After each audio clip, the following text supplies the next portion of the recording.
Okie dokie. Let's see here. Welcome to, once again, we are back here at the Flatland Learning sessions. For some reason, there's still so much to learn, and it's pretty incredible, honestly, just how much you can accomplish and just do in such a tight area. It's still tripping me out. It's kind of crazy.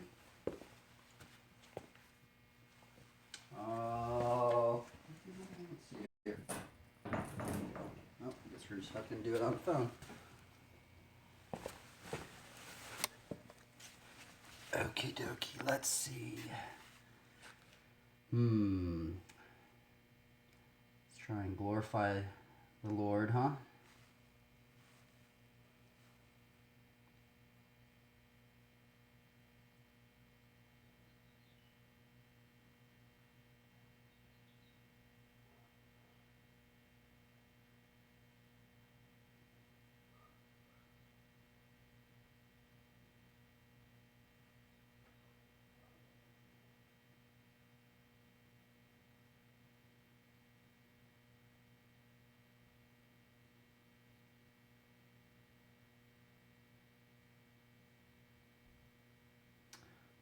Let's see here.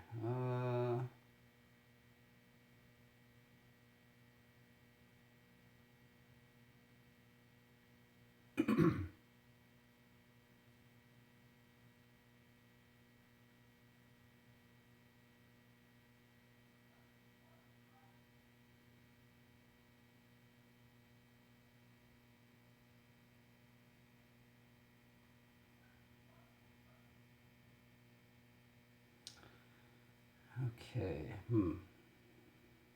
I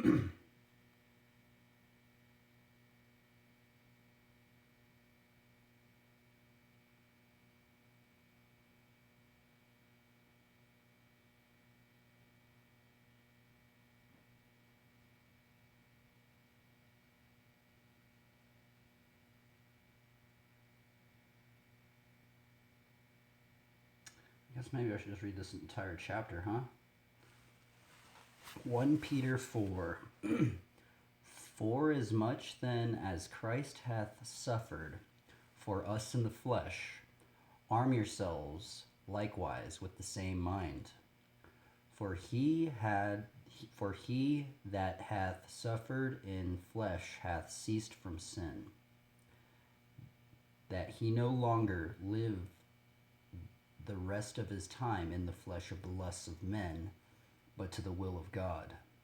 For the time past of our life may suffice us to have wrought the will of the Gentiles. It's kind of interesting. We were looking up wrought, that definition yesterday from that card. When we walk in lasciviousness, that's an interesting word, lusts, excess of wine, revelings, banquets, and abominable idolatries, wherein they think it strange that ye run not with them to the same excess of riot, speaking evil of you. Who shall give account to him that is ready to judge the quick and the dead? For the cause was the gospel preached also to them that are dead, that they might be judged according to men in the flesh, but live according to God in the Spirit. But the end of all things is at hand. Be ye therefore sober, and watch unto prayer. And above all things, have fervent charity among yourselves, for charity shall cover the multitude of sins. Use hospitality one to another without grudging. As every man hath received the gift, even so minister the same one to another, as God's stewards of the manifold grace of God. If any man speak, let him speak as the oracles of God. If any man minister, let him do it as of the ability which God giveth, that God in all things may be glorified through Jesus Christ, to whom be praise and dominion forever and ever. Amen. Beloved, think it not strange concerning the fiery trial which is to try you, as though some strange thing happened unto you. But rejoice inasmuch as ye are partakers of Christ's sufferings, that when his glory shall be revealed, ye may be glad also with exceeding joy. If ye be approached for the name of Christ, happy are ye. For the spirits of glory and of God resteth upon you. On their part he is evil spoken of, but on your part he is glorified. But let none of you suffer as a murderer, or as a thief, or as an evildoer, or as a busybody in other men's matters. Yet if any man suffer as a Christian, let him not be ashamed, but let him glorify God on this behalf. For the time is to come that judgment must begin at the house of God. And if it first begin at us, what shall the end be of them that obey not the gospel of God? And if the righteous scarcely be saved, where shall the ungodly and the sinner appear? Wherefore let them that suffer according to the will of God commit the keeping of their souls to him in well-doing, as unto a faithful Creator.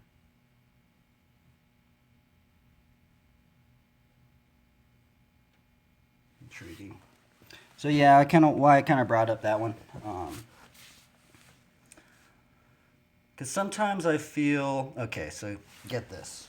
Sometimes, I don't know, I've been getting a lot of like doubts on if I, just because of sometimes like the lay of the land for, I guess, like my generation and younger, and just, I guess, the scope of where our modern society is at.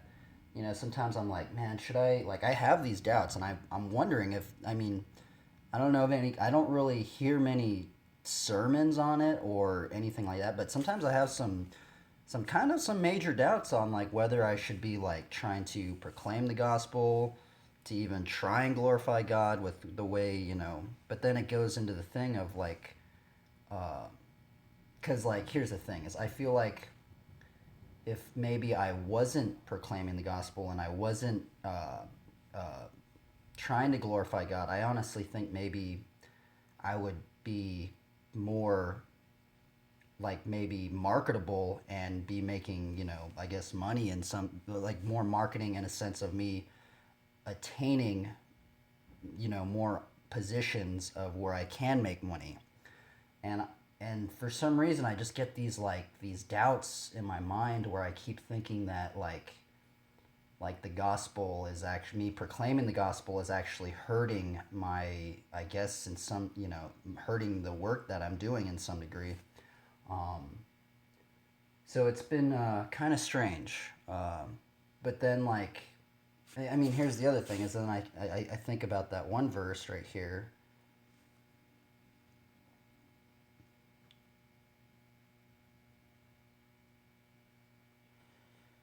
It's like, it's this one, Matthew 6:24.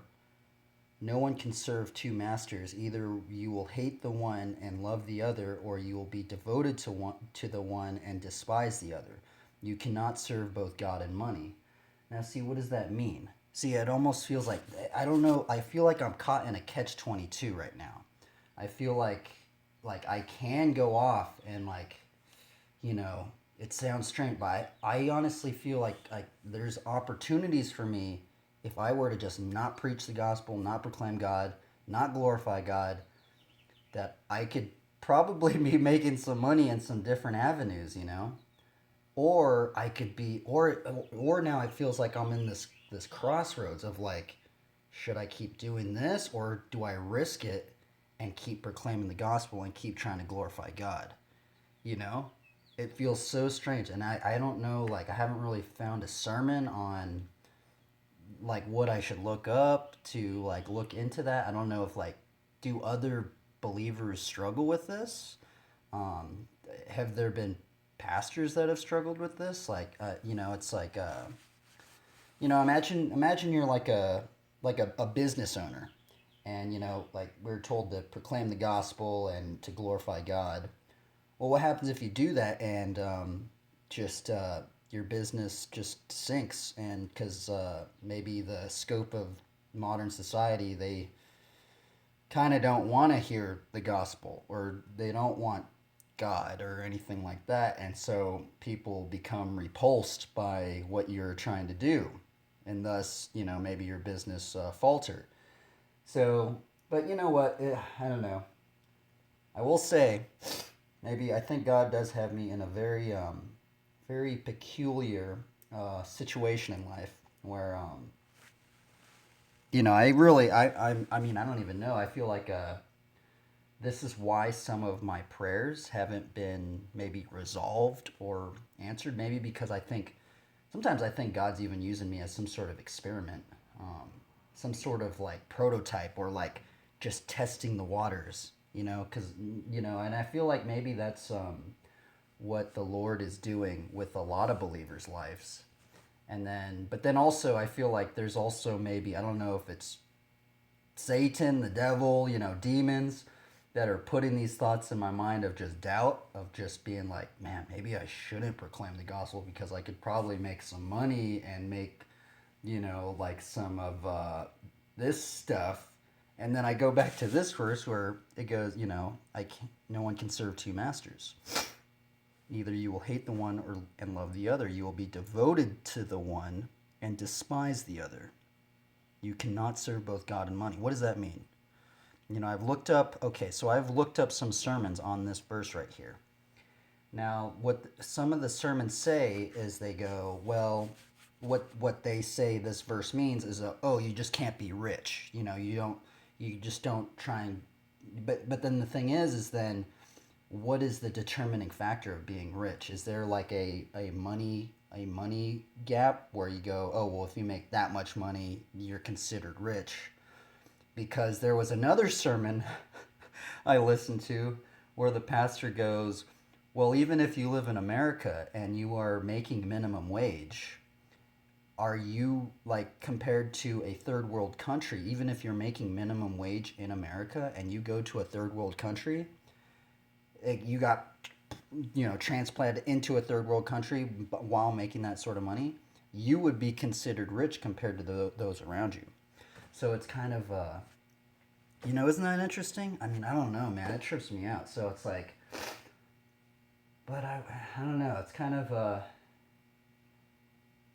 it's an interesting thing, and it's like, I don't know if it's just, I feel like it's just, this is like some sort of like test of faith for me right now, or just, because honestly right now I've been like, it just feels like I've just been kind of experimenting, or just, trying to just glorify God and stuff, and, but just, I don't know, some things in humanity at the moment, it's, very confusing right now.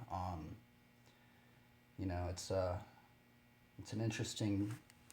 interesting time. So that was my thing, and that's kind of why I was kind of like trying to look up verses and stuff, of like, because I keep hearing myself say, oh, this is like cringy, this is awkward, like when I'm proclaiming the gospel, it probably shouldn't be that way. Like I'm getting these doubts in my mind. So I kept looking up some verses, and that's why I kind of came up with this 1 Peter 4, because it's especially 1 Peter 4:12, where it says, Beloved, think it not strange concerning the fiery trial which is to try you, as some strange thing happen unto you. Sometimes I feel like I'm in this strange like trial of like I feel like I'm in a fork in a road right now. I feel like I'm in like, do I continue trying to proclaim the gospel and glorify God like fully, like just, no holds bar, like being bold, because there is the proverb saying, the righteous are as bold as lions, and like, let's look up the definition of bold. What does bold mean? bold definition. A person, action, or idea, showing an ability to take risks, confident and courageous. So now if I think about this, it also makes me push onto this kind of unknown, well, maybe it's not unknown. It's actually not, it's actually probably the more known path. I just feel like I'm on this strange path of like trying to make money or trying to glorify God. And it's like, it's strange, man, because there has been some pollings from certain things, and it's just like, whoa, man, like, yeah. I mean, what if a job came up to you and was just like, yeah, if you do this work for us, we'll pay you a bunch of money, but you know what? You got to stop. You got to cool with all this God stuff, man. You need to not be doing all this stuff. Like, it's hurting our business. It's doing that. And like, what would you do? Would you be like, all right, I guess I'll just, maybe not do that. I guess I won't glorify God anymore, Or like, are you going to take that risk into kind of the, I guess that's where Proverbs, and now I'm trying to like motivate myself, or not motivate, I'm trying to seek the kingdom of God to help motivate me. And I guess that's another thing is, just trying to be, I guess what Proverbs says is the righteous are as bold as lions. So if we look up the definition of bold, is a person who takes risks and is confident and courageous. So, yeah, it's an interesting paradigm to be in. It's I wish there would be more like sermons. Maybe I don't know what to type in to look at the sermon, like which one I should look up. It is interesting though. I'm kind of wondering, like, there had to have been many other believers that have thought this way as well, or like stuff like that, or just like, yeah, it's interesting. It's anyway, that was my ramble, I guess, of my own internal thoughts as of late, though confusing. I guess it is some sort of documentation. I'm wondering if any other believer has been feeling that way, especially the degree that we're at in our modern society. That's the other thing, is sometimes I feel like I wonder, because I also bring up, like the wolves in sheep's clothing, the devil masquerading as an angel of light. I mean, what if the devil's out there right now, basically, even in some strange degree, what if he's controlling churches intentionally to make people not believe and just whip them into a crazy frenzied mob, and just playing upon their fears and aspirations and envies and covetings and angers and depressions, and just playing upon them. So it's an interesting one, man.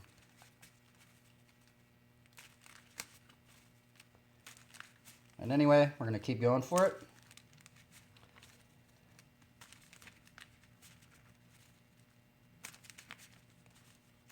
I've asked this question too on the internet as well. Seems like I don't get many answers either. So it's like I'm kind of just like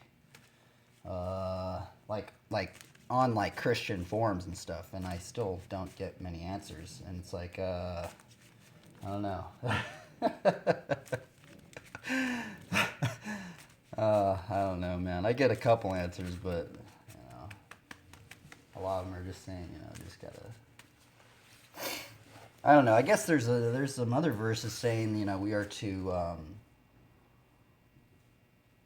Isn't there a I don't know where it is. I could look it up, but on the top of my head, it's like something like we are to present ourselves as living sacrifices or something, right? To something like that, and to yeah.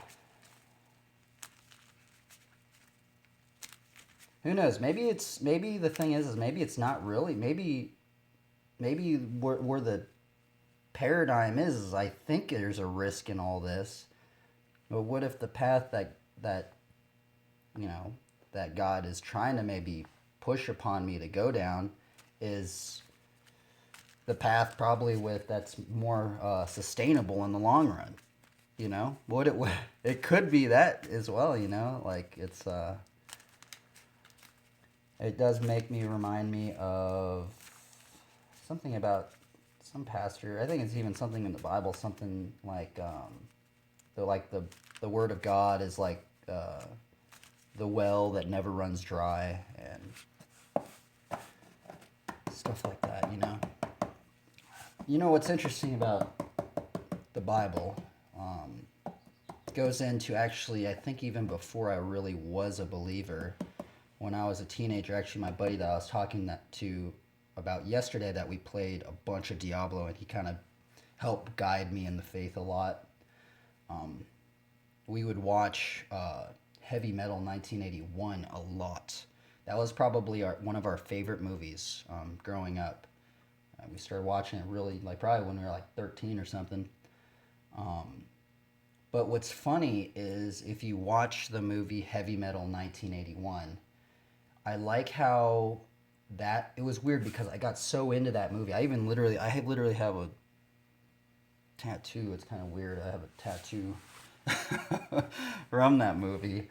But what's weird is like how if you watch the movie, it's an animated movie, but it's in the perspective of many different artists, you know. And then it's interesting because then when you read the Bible, it's like many different people that God used to help, you know, spread the word and help them write things and, you know, stuff like this, and giving them inspirations for what to do, writings, all this stuff. And then it reminds me of Heavy Metal 1981 because it's like different things and it's all kind of connected, and it's really interesting.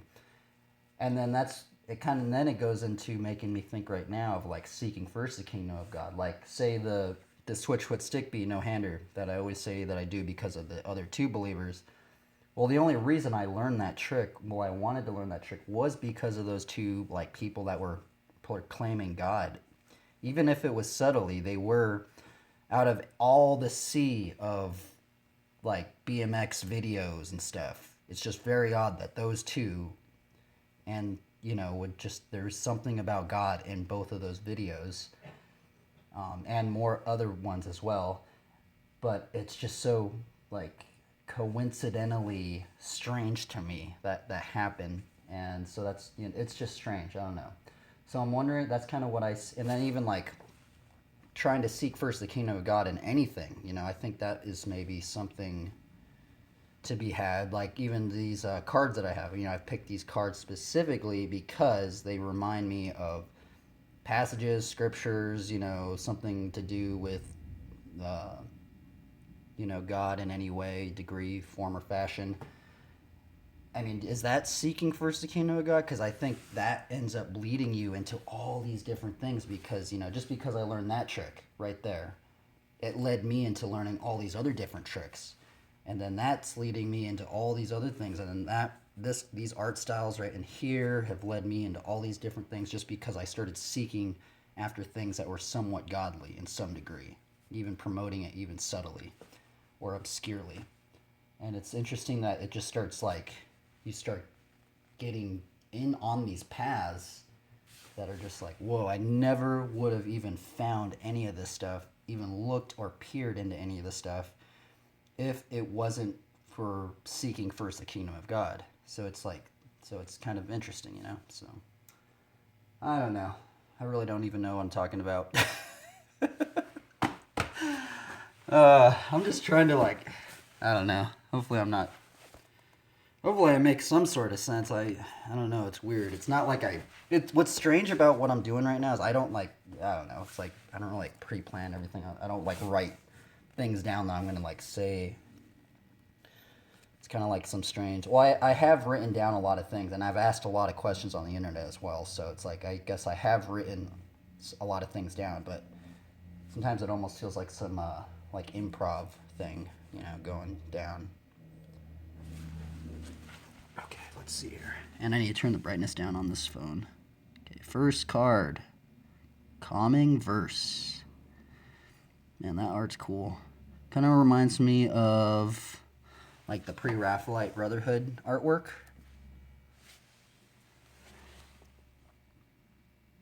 Glimpse the future. Look at the art on this one. I like the three portals. There's like different. There's like different like little things that were going on in that person's life. It's so strange. Okay, second card. Hero of Bladehold. This card reminds me of this person that I met in Long Beach. She ended up moving to Australia, and she just lives in her car and just travels the beaches. It's so cool. Hero of Bladehold. 4.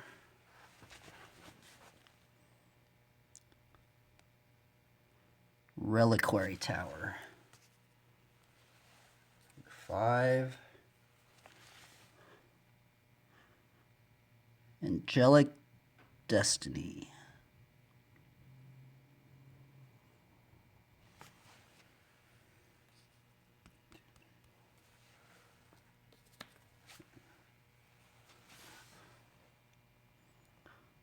Sublime Archangel.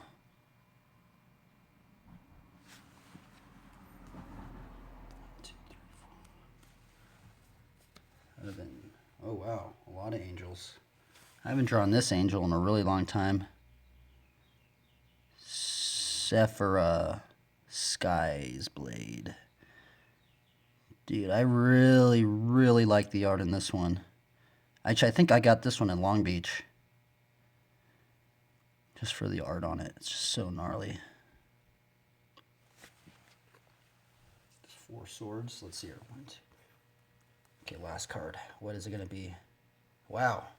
That's interesting. The last 4 cards were like kind of like angelic stuff. Congregate.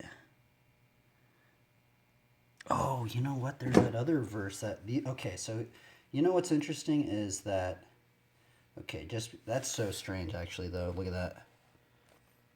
4 angel cards. All... Dude, that is really, really, really bizarre. Like, not pre-planned. I shuffled that up. And just drew 4 angel cards, basically. That is very, very... Man, that's just so strange, man. Like, I think it's strange. I don't know. I guess it doesn't really make that much... I mean, I don't know. What's weird is just because I drew these 4 cards right here, it actually reminds me of this verse. Where is it? Well, let's look it up. It's the verse of something like entertaining angels unaware, like, what is it? I'm butchering the verse. Entertaining angels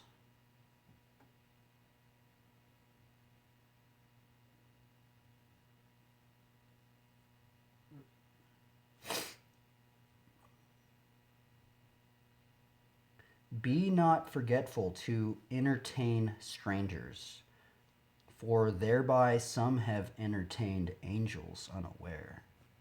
Isn't that such a mysterious verse? So, that's so weird, man. Like, okay, so do not forget. This is the KJV. I mean, we can look at other ones, but do not forget.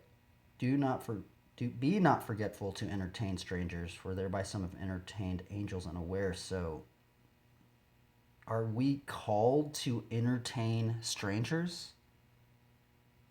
That's so strange, man. That's so weird, man. Like, it's so weird how, like, you know, even this is why I like doing this card thing too, because like I never would have even like thought to even look up that verse if I never drew this hand right now. Like I never like would have that verse would have been last in my mind. I would have like even forgotten. Like, you know, it's so weird that how this is another reason why I do this, is because it like helps me you know, also get a different visual vocabulary, but also just, man, it's just so interesting.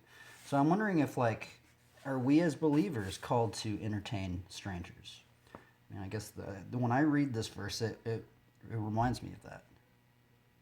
Do not forget to entertain strangers. This is the New King James Version. Do not forget to entertain strangers, for by so doing, some have unwittingly entertained angels. It's very, very strange. It's strange that you could potentially be getting viewed by angels. And some pastors have said like that when you pray and stuff. You know what? Isn't this strange? I did watch this sermon, and they were saying something like, okay, so when you pray, it's also so how some prayers get answered. Take my word with a grain of salt. This was from a pastor. I don't know if he's completely right or wrong or whatever. So take it with a grain of salt. But I did watch a sermon. I don't remember which one it was, but it said something like when you pray, how sometimes prayers get answered is by other believers and also by angels. So it's kind of interesting. What if we have angels observing our lives and being like, oh, well, maybe, let's just maybe, throw that out there for them. What is he going to do? Or something like that. So,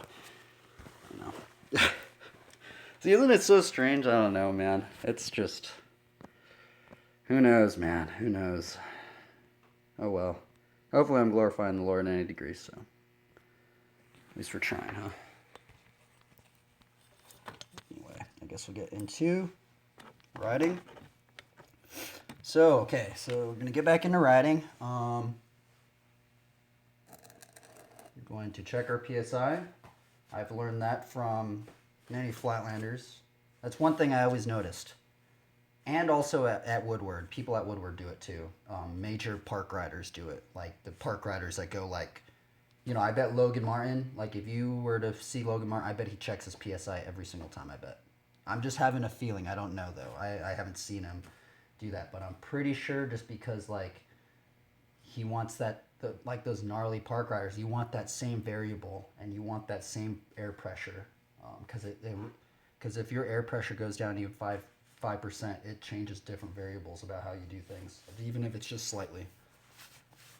For street riding, it's not as, you can kind of get away with it because sometimes you're on terrain that's very foreign and new, so it's kind of like, that is different, so. Okay. Well, there was that. Oh, goodness.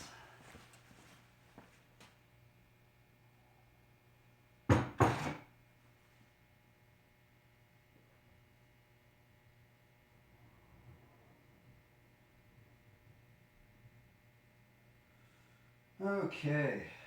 Let's listen to some Dan Corrigan. Actually, no, we'll listen to some music for a little bit right now.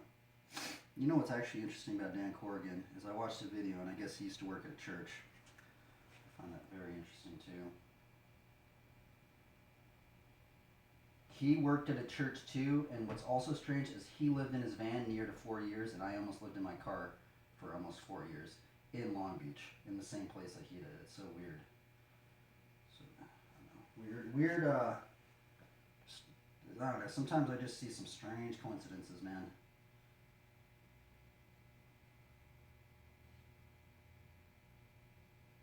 Let's see here.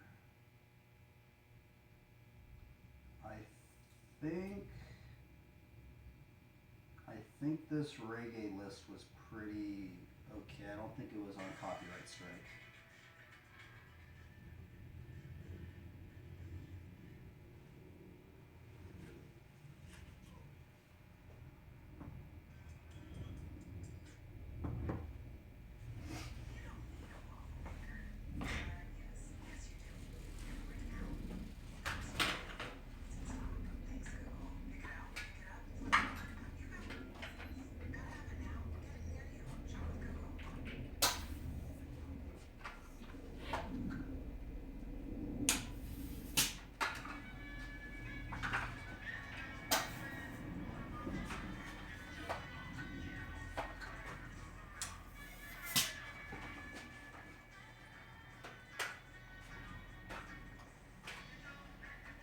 Okie dokie.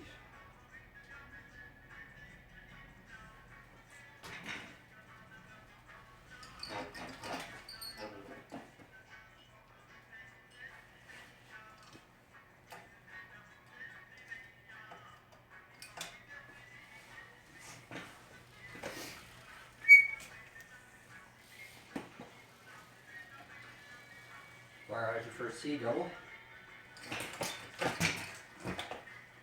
And I think I bruised my rib a little bit yesterday. I fell on this thing right here. My rib hit this lever.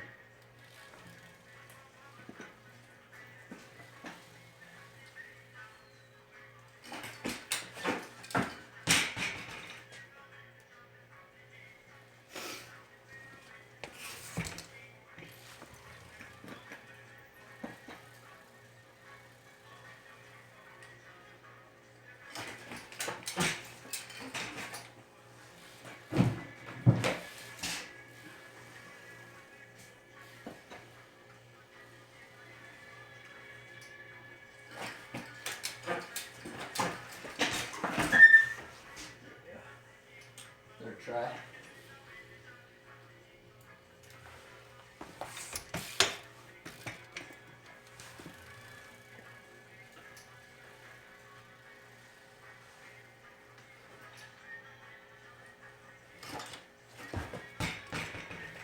I kind of forgot I was practicing the backwards whip break whiplash.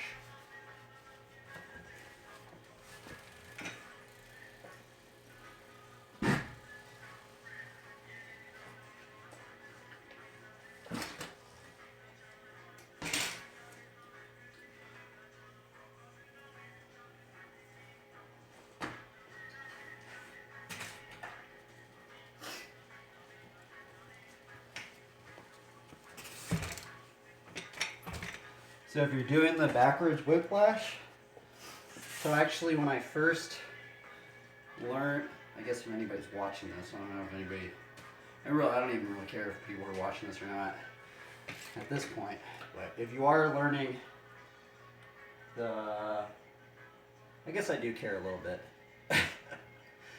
Well, it's not like I get a bunch of views, but I do care a little bit. I guess I don't care at all, but I do care a little bit. What was I saying? Oh yeah. Okay, so how I first learned the hang 5 was I learned the hang 5 from the pedal down like that with my peg, I learned it like this first. I haven't done one like this in a while. So this is how I used to hang 5, like this. With this foot on this pedal.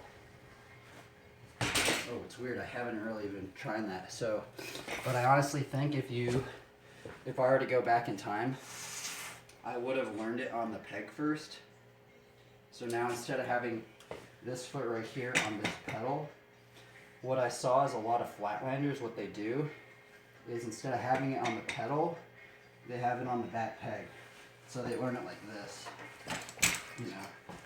And the reason why you want to learn it that way is because then you can adjust where your cranks are positioned. And especially for the backwards whiplash, you want to have your cranks positioned in such a way, because if I had my cranks positioned, I can do a backwards hang 5 with my cranks like this, you know, or like a squeaker or something.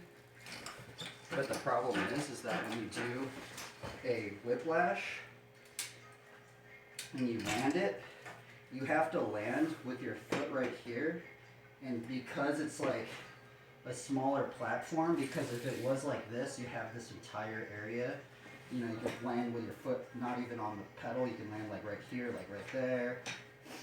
But if your crank's like that, you have just this really small platform, and sometimes your crank's like that. So when you put your weight on it, it just like goes down.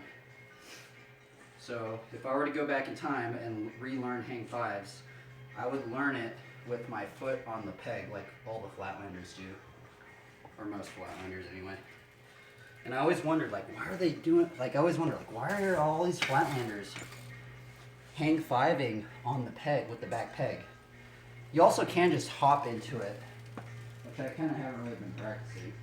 You also can hop into it from the pedals, you know, which that is probably the way you should be doing it. It's the other way as well.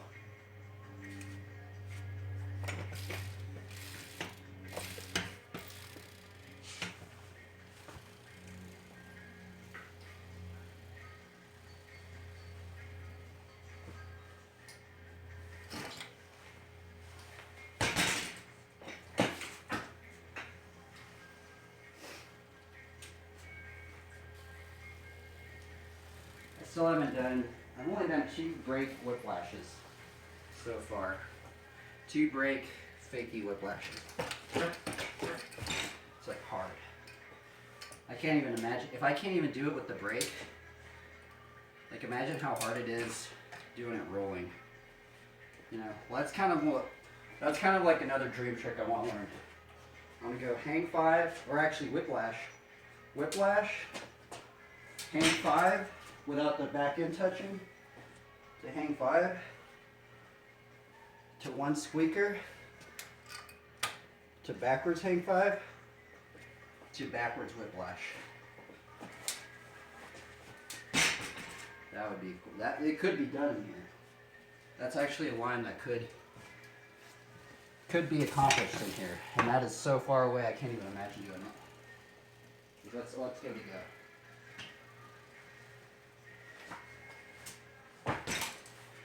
Hang 5.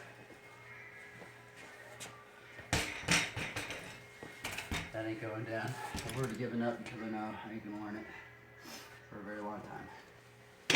I think if I really, really want to learn it, I need to get good. I need to learn to switch hang 5s.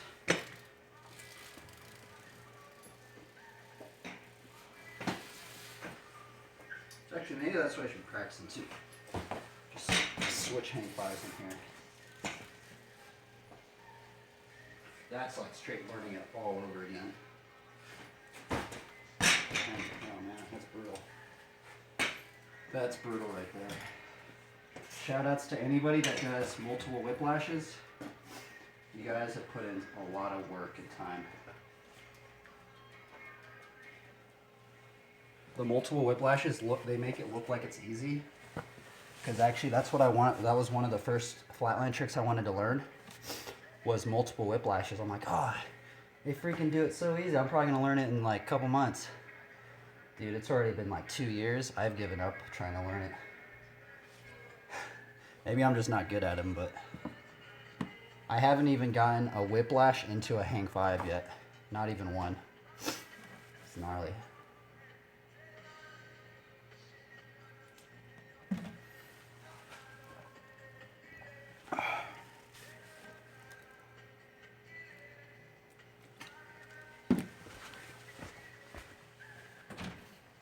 Hey, you want to experiment with that thing? No, I'm going to try it. I'll be right back.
Something messaging. I guess we'll just see if it works. Might work. I don't know.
That is hard.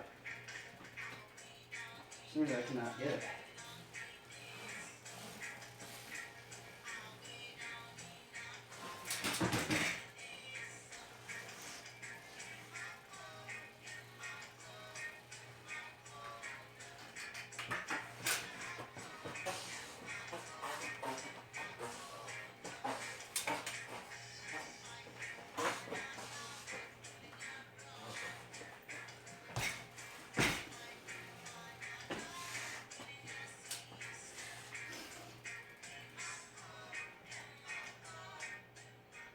Actually, I have a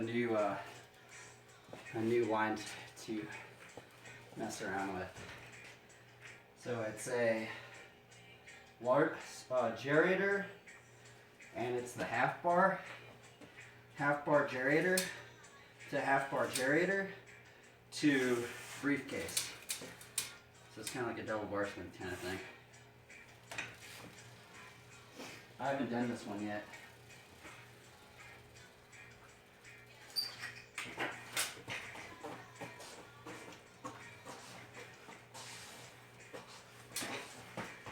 Woo.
What's up? Hey, what's up, man?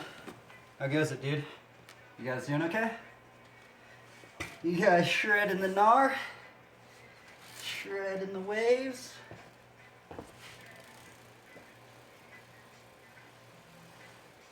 Oh my god.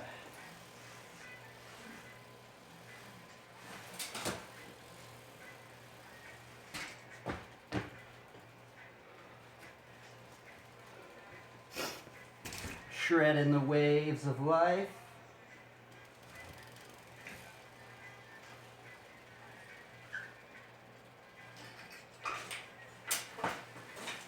I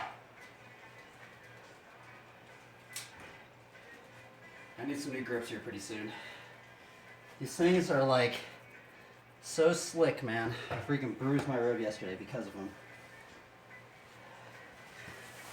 You guys ride bikes? You are really good at BMX, bro. Thanks, dude. I appreciate it, man.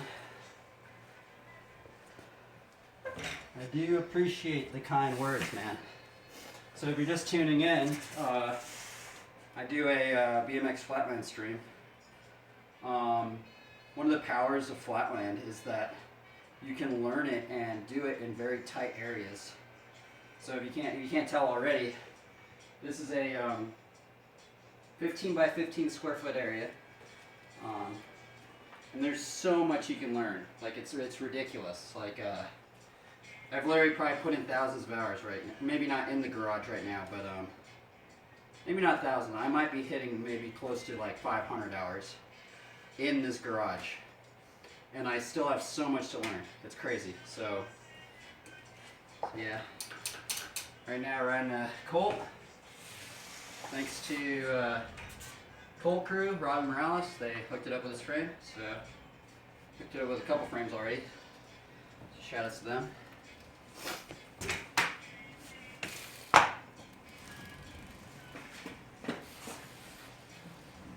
you guys have any questions, feel free to ask. I'll try to answer.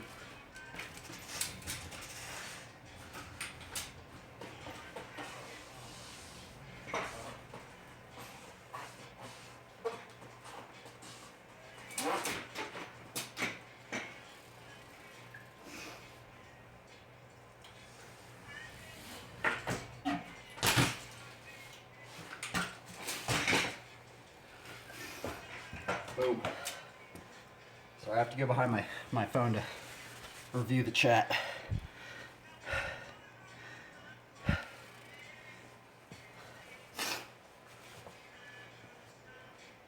Dude, it's hot today. I might have to take my shirt off.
I need to put a screw in this here.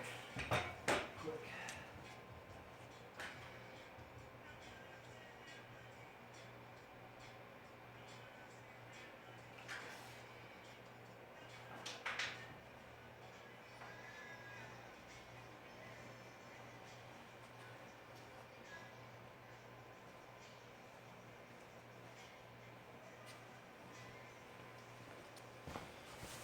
Read the chat. Okie dokie.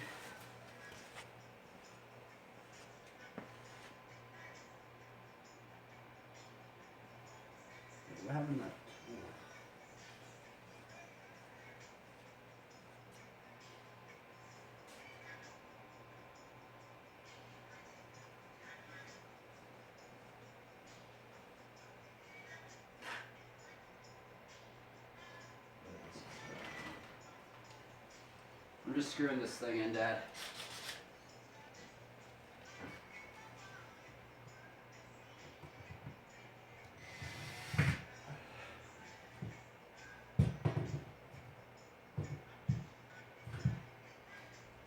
Just screwing this thing in for the...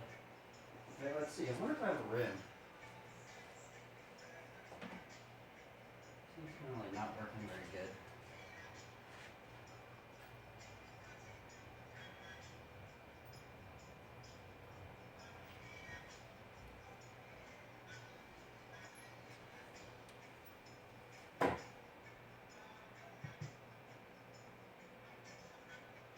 There we go.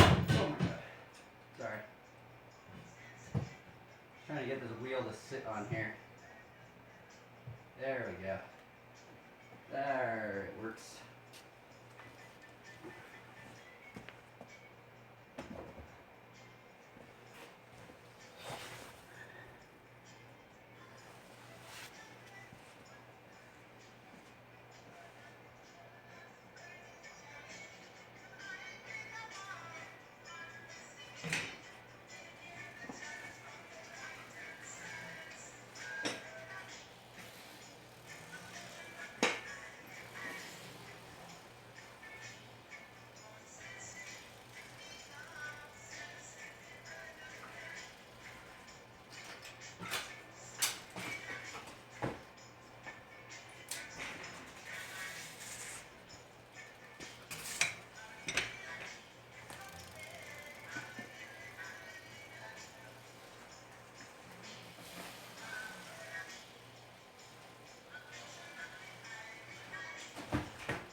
Aye.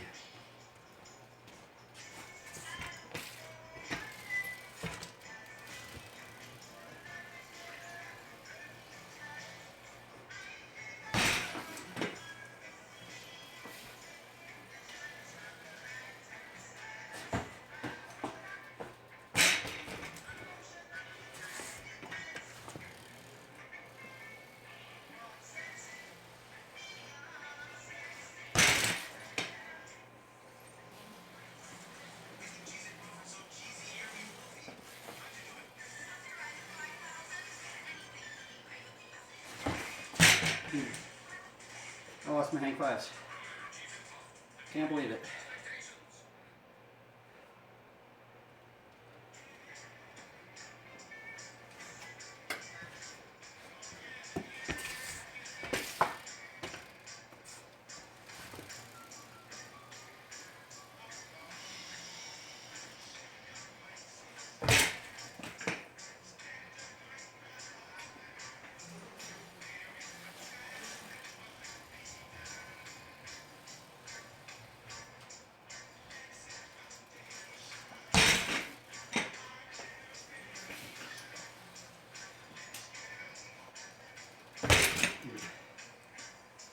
Ridiculous.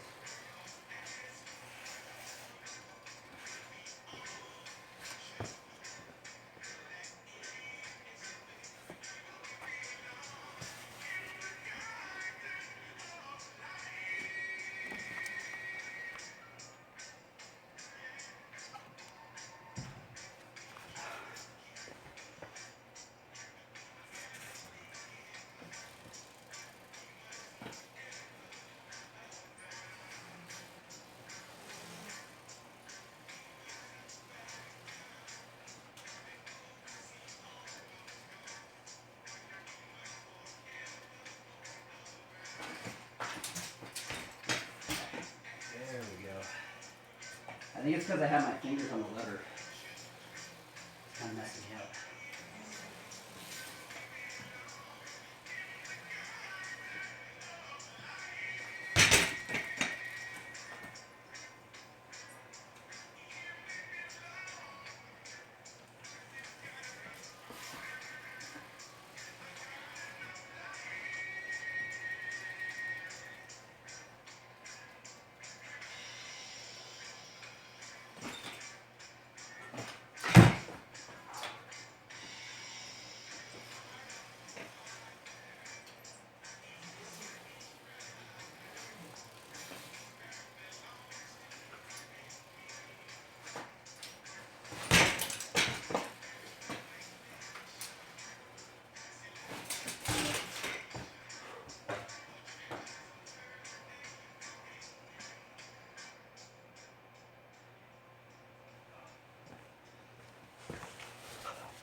Oh yeah, blah blah blah blah.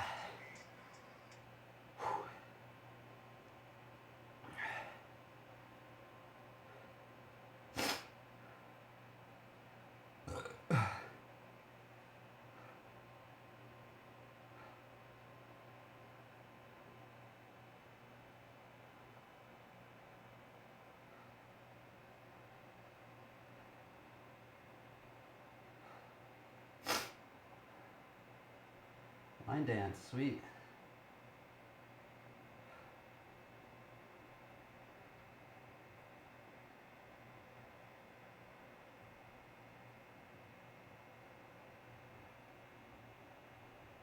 Look at all these guys grinding. You guys are listening to this, any of you. Look to the Olympics, Olympic athletes, how they train and stuff, man. There's a reason why they got to the top. A lot of it's probably just because they trained a lot. They just failed more than other people.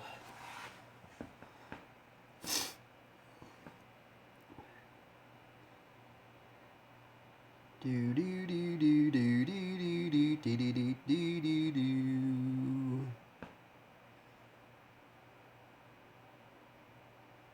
Do do do do do do do do do do do do do do do. Sorry, I'm taking a break. Watching. It is a hot one. I don't even know how I'm gonna. I don't even know if I'm gonna be able to stream in the summer.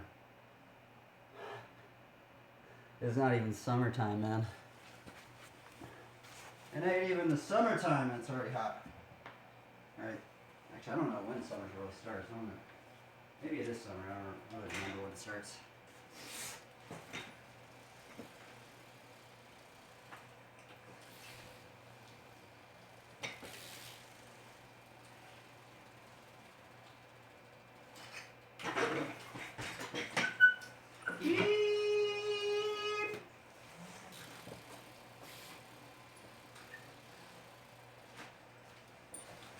Oh, that was crazy.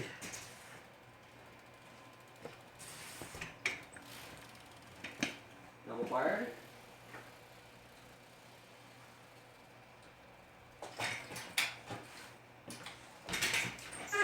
Oh, not on one.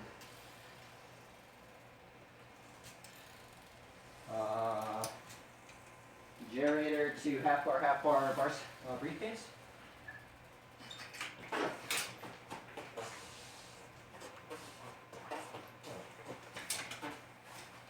Watch. Those half bars are hard. Half bar, briefcase. You can go bar small, peg manual. Ooh, that's something I haven't been doing.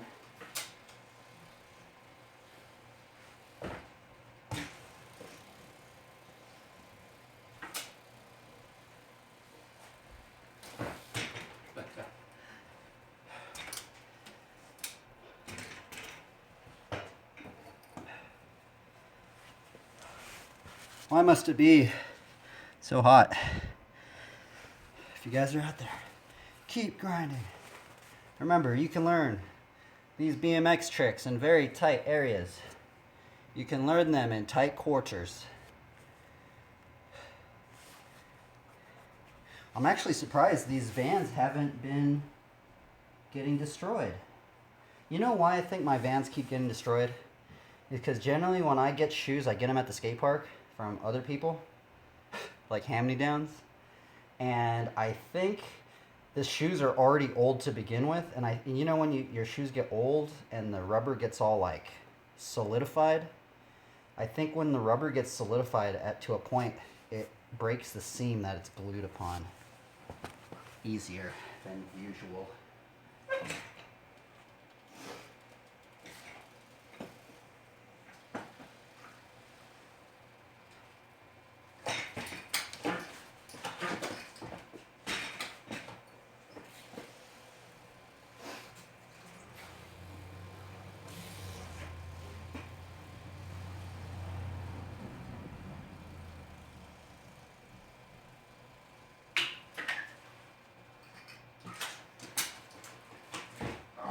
clutch. My cranks are in the wrong position. And you have a better marker for that, I think.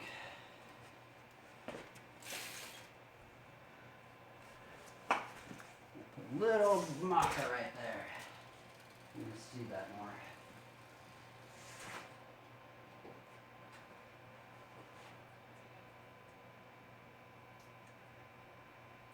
Gosh, Nikes.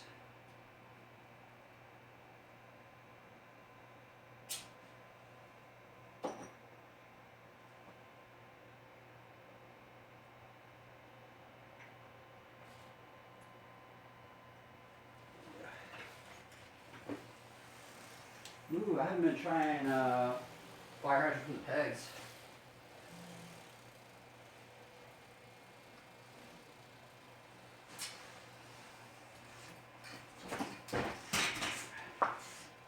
Almost got it.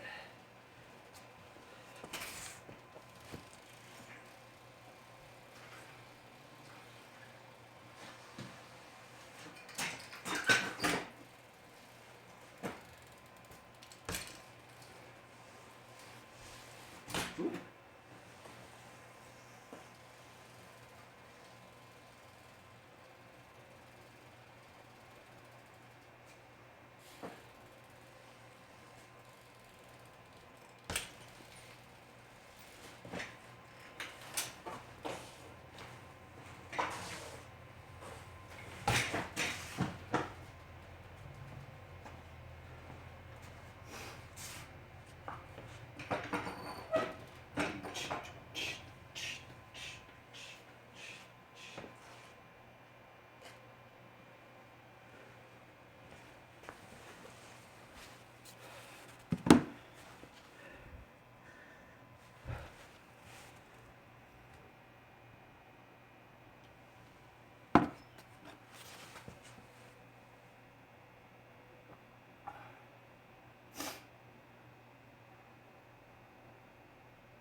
Maybe I should do another Reddit stream.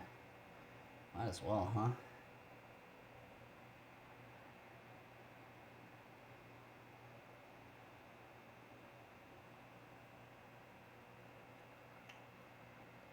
Shall we do a Reddit stream?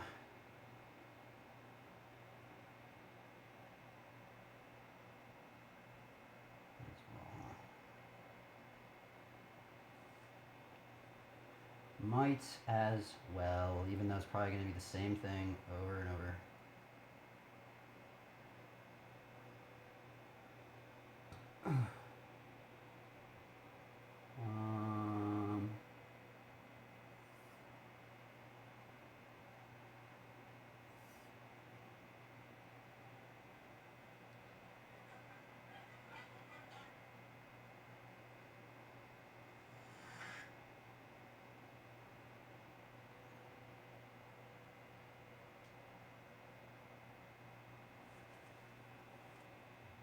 Alright, this dude is rocking it.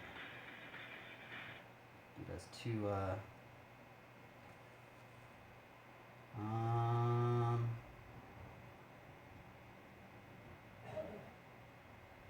is it not working?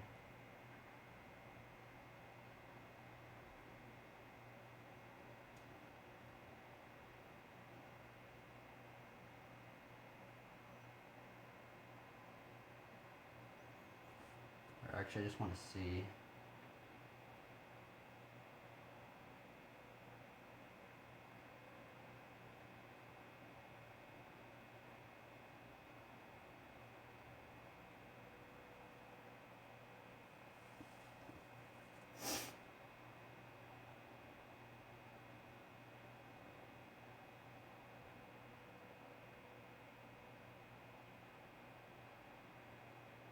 I think I'm going to go into maybe talent show. Or no, we're going to go to Reddit Masterclass, I think.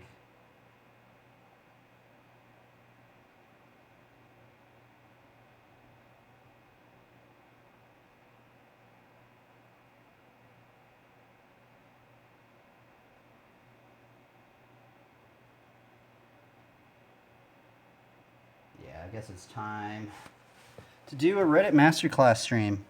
Hi. Greetings there. Sorry I didn't get to your message. I was, I don't have like a big screen. You know how like all the streamers have that big screen and I see the chat? Well, eventually we might get to that level in the future, but at the moment I'm using the phone, so apologies if I did not see your message in a timely manner.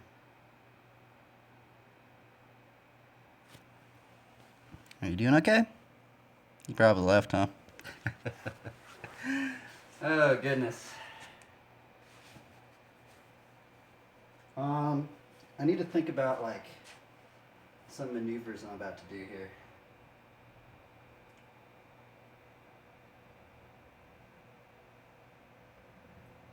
Alright, let's just go for it, man. Let's do like an hour-long stream or something, see if it works out or anything. If it doesn't, and if it works, then it did.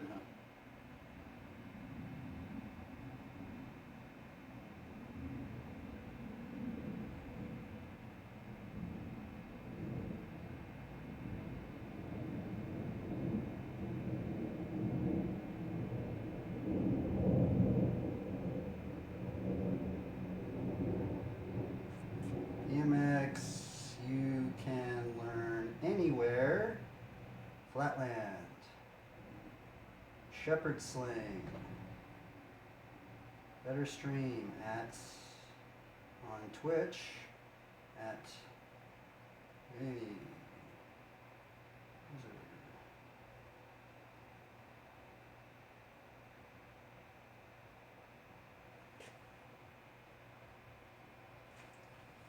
darkness has gone.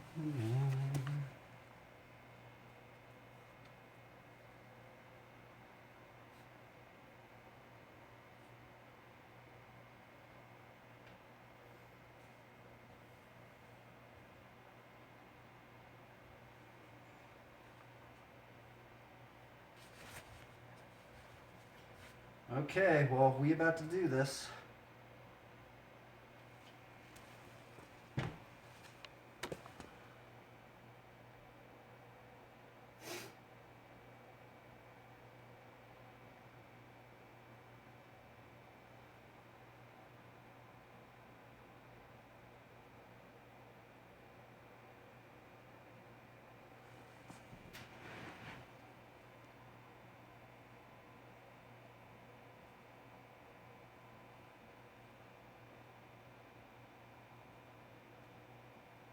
Getting us situated.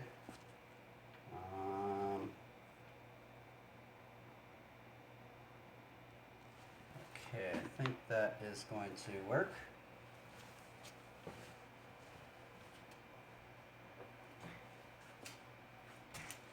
Greetings, everybody. Welcome, travelers, to learning BMX Flatland. You can learn basically anywhere. If you have a flat surface, most notably if you have a level flat surface, it makes learning these tricks a bit easier because there's a consistent variable.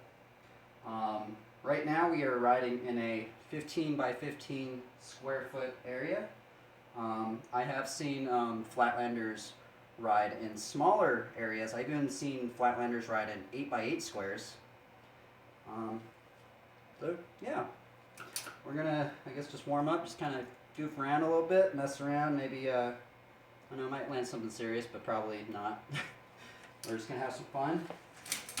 Yep.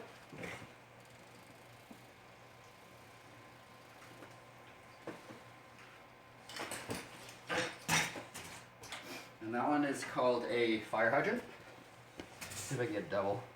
That's kind of how I normally would do my warm-ups. I normally do my warm-ups with fire hydrant because I always wanted to learn fire hydrant. So actually that's another thing. What I do normally is if there's a trick I want to learn, like I want to learn pretty badly, I normally do it in the warm-up and right in the beginning because it kind of forces me to do the trick a little bit, even if I'm really bad at it. It kind of forces me to work on it every time I ride. Let's see if I can land a double fire hydrant from the pedals.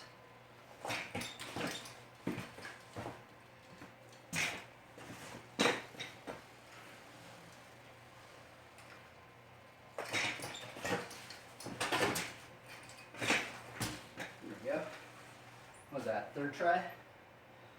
Lately I've been trying to get a little bit more consistent at the maneuvers. It's another thing I think a lot of flatlanders deal with is kind of getting tricks consistently. Some of the flatlanders I've talked to, they said it's one level to land the trick. You know, you do it thousands of times, you land it once.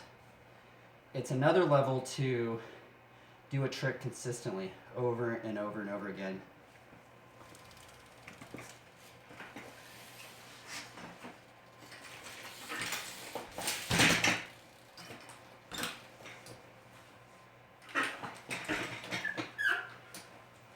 That was pretty tight, I almost hit the wall.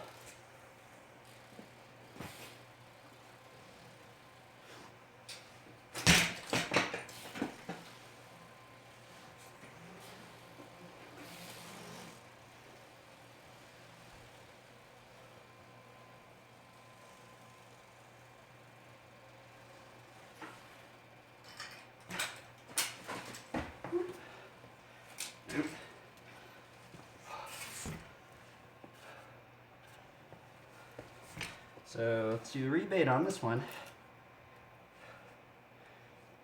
so I say this a lot, but what's interesting about this trick is what I found very mysterious is that the two people that, well, this trick actually inspired me to get into flatland, but the two people that I saw do this trick, they would both proclaim the gospel and like glorify God. It's very odd, very weird. Like, I don't even think the two people knew each other either. Or maybe they did, I don't know. But that's it. They both proclaimed the gospel, this trick right here.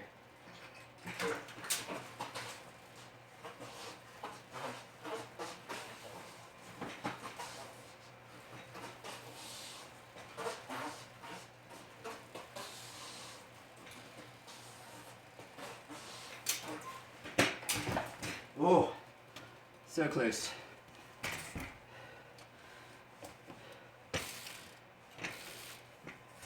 There's many different variations to that trick.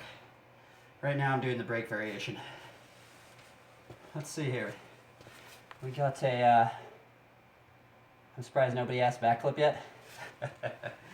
You know, actually if there was someone crazy enough, I bet you actually somebody could probably do a backflip on this this quarter pipe setup I have right there. I can't do that, but be really gnarly. I know somebody would be doing that right there. I bet somebody could huck it.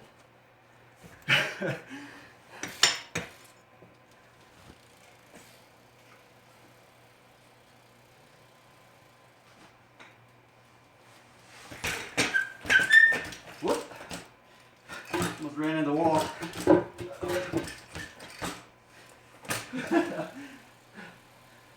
That was sketchy. This is kind of a funny trick. Let me put this back. So it's like a hand crank flip. Hand crank flip. Actually, I'm going to do a, it's like kind of like an 80s trick.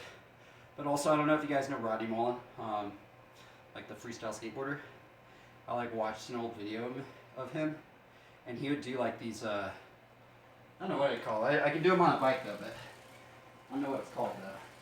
It's where you go like this.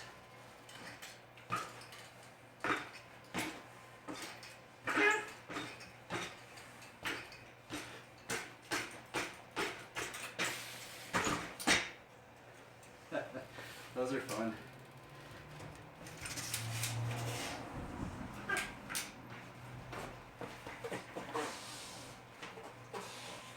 Oh, I almost lost it. Oh my god. I can't believe I even landed that.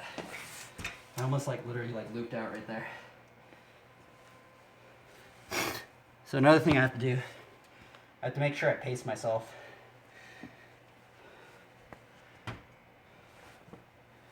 We need to pace ourselves, especially because it's getting really hot in here.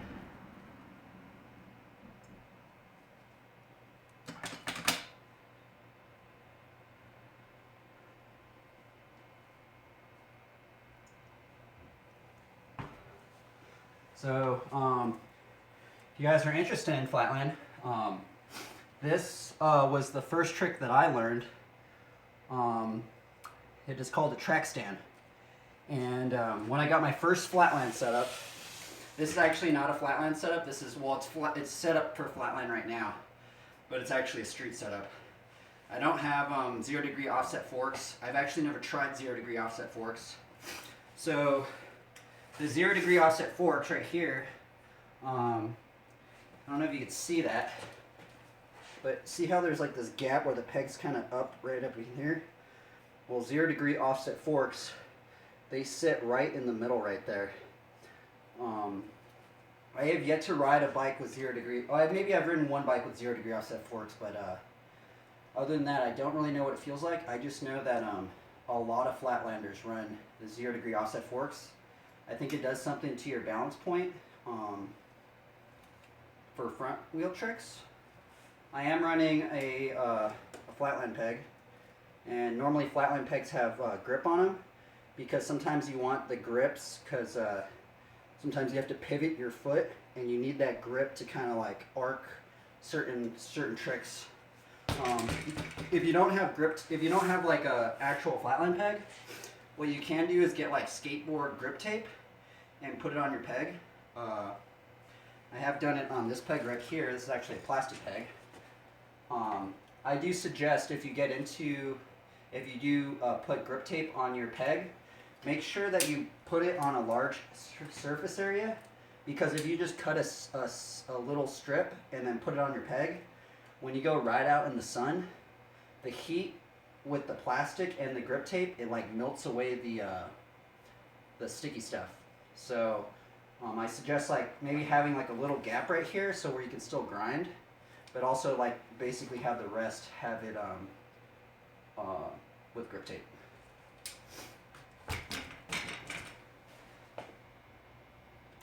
Yep. Okay, oh yeah, so I got a little off track right there. So with the track stand, this is the first trick that I learned. Kind of like the first flatland trick. And I learned it actually in my friend's garage. And you kind of need like a setup with like a higher seat to where you can grab your hand and then the edge of the seat right here. And you can grab right there and you press on the front brakes. You can do it without front brakes too, but front brakes just make it easier. And you can sit here and just balance it out. And this was like the first trick I learned in a garage, not this garage. Actually, I did learn it in this garage as well, but you know, and then you kind of like balance it out. I think it's a good trick to feel out a lot of like balancing things. I think it's a good lean into maybe even getting into like the hang 5, because you're getting with like weight placement of the peg and stuff like that. So, and then from this one, what I learned, my next trick that I learned was like the first scuff trick. And so, oops, I lost my balance. So what you're going to do is you're going to put your foot on the back of this tire and then release the front brake. And when you release the front brake and do one scuff, you start arcing in a circle, like backward circle. And it's just really cool. And this is like a good one because you can really feel like a balance point, you know, like you can really feel that right there. And you just keep going in circles and circles and circles. Also, that was a correction hop right there. Sometimes you'll see a lot of BMX riders actually do this. It's kind of frowned upon in the, like if you were doing like a perfect run, you don't want to do that actually right there, like a correction hop. But like a correction hop is when, say like I'm gonna lose balance. Whoop! You can like hop right there and kind of like regain your balance, you know. And it's not only with that trick. You'll see a correction hop in many other tricks. So then, the second flatland trick I kind of learned was the first time I saw it. It's from a track stand, but it was the first time I saw it was from this BMX rider. His name's Chris Bohm. I met him in Long Beach, and he was gnarly. I can't even believe I met him in Long Beach. But when you see him ride, it's so insane. Like when you see it on a video, it doesn't capture like how crazy it all is, because like he just spins so fast. It's so gnarly.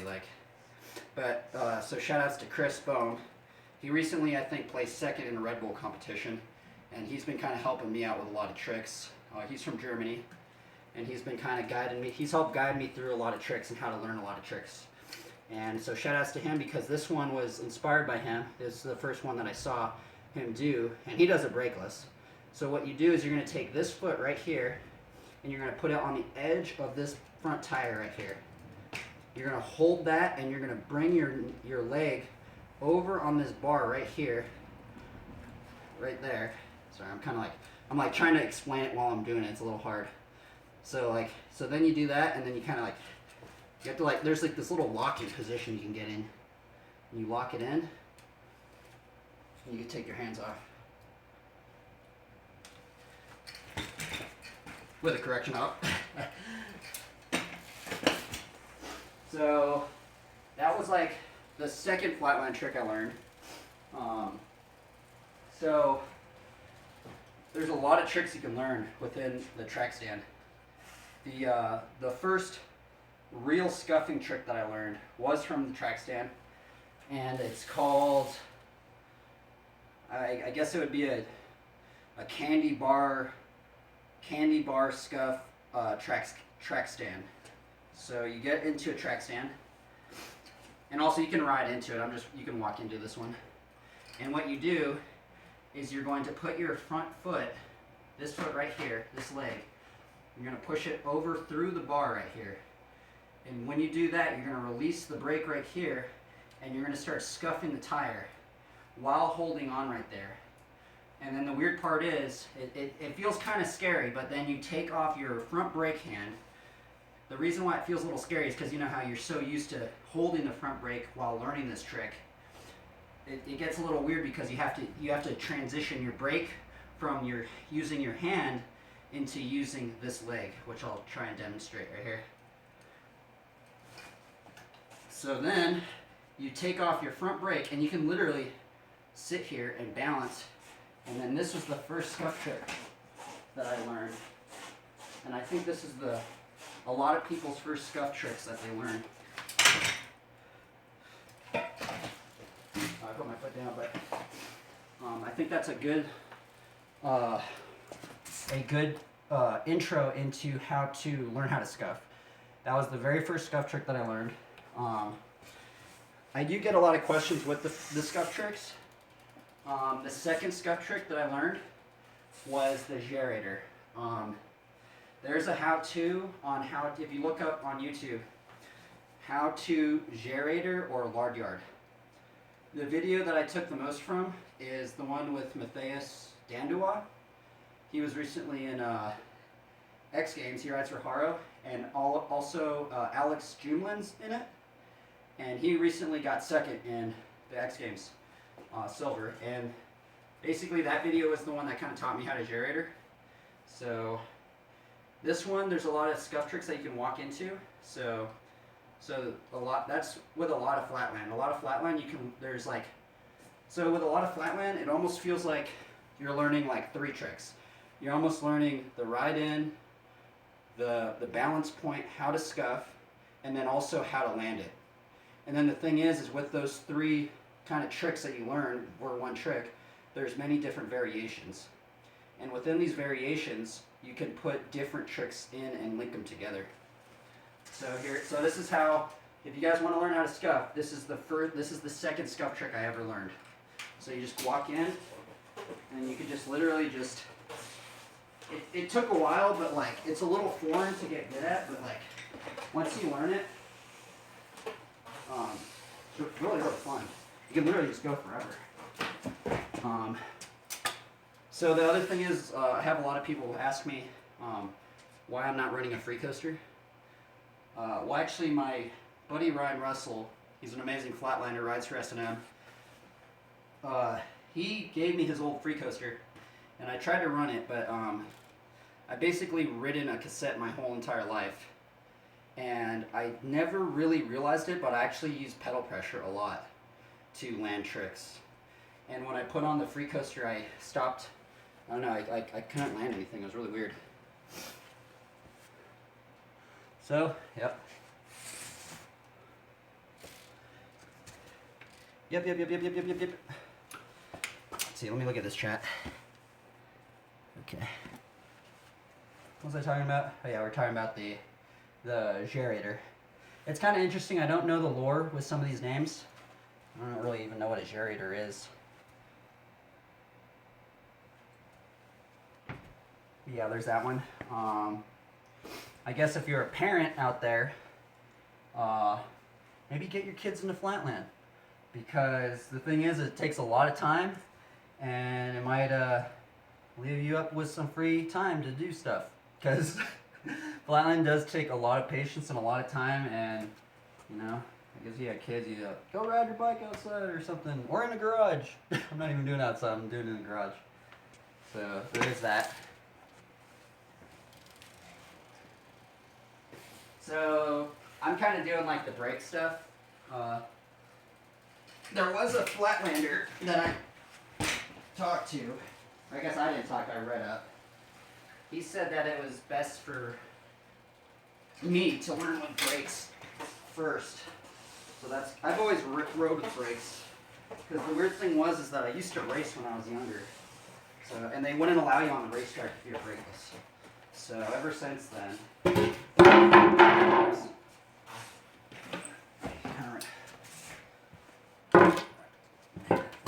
surprised I didn't. All right there.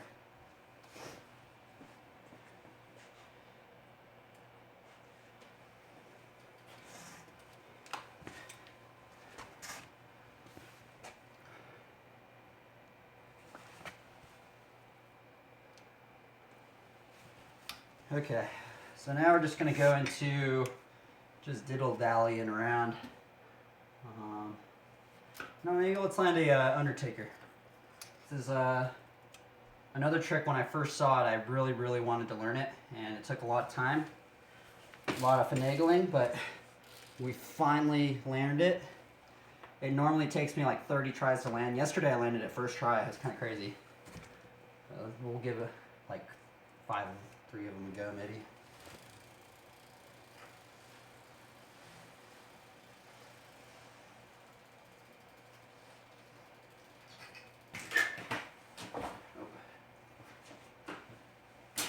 You can do this one brakeless as well. I think it's just way, way, way harder, so.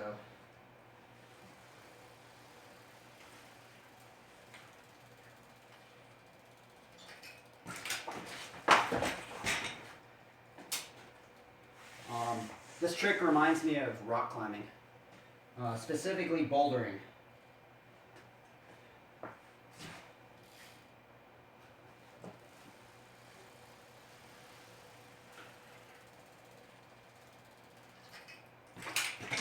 Oh, I don't know if I'm even going to be able to land it today.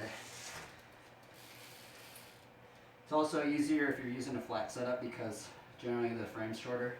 It's easier to get around.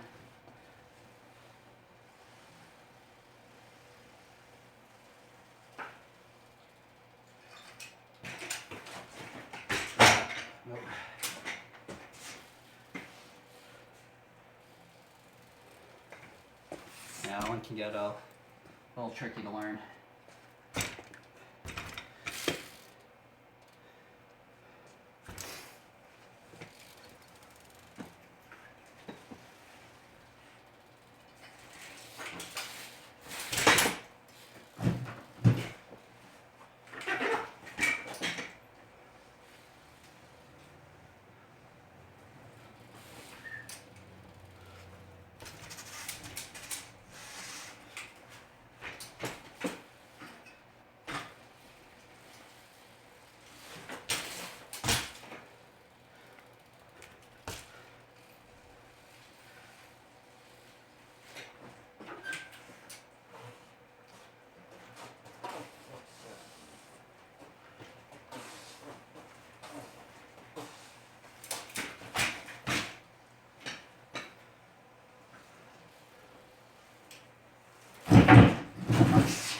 Oh, that's the thing I messed up on. That was a pretty good line.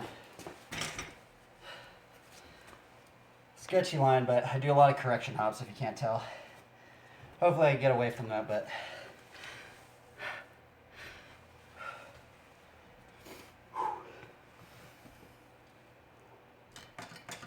That was fun though.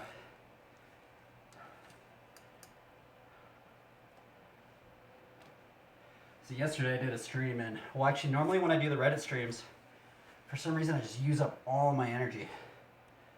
Because I like want to land stuff really bad.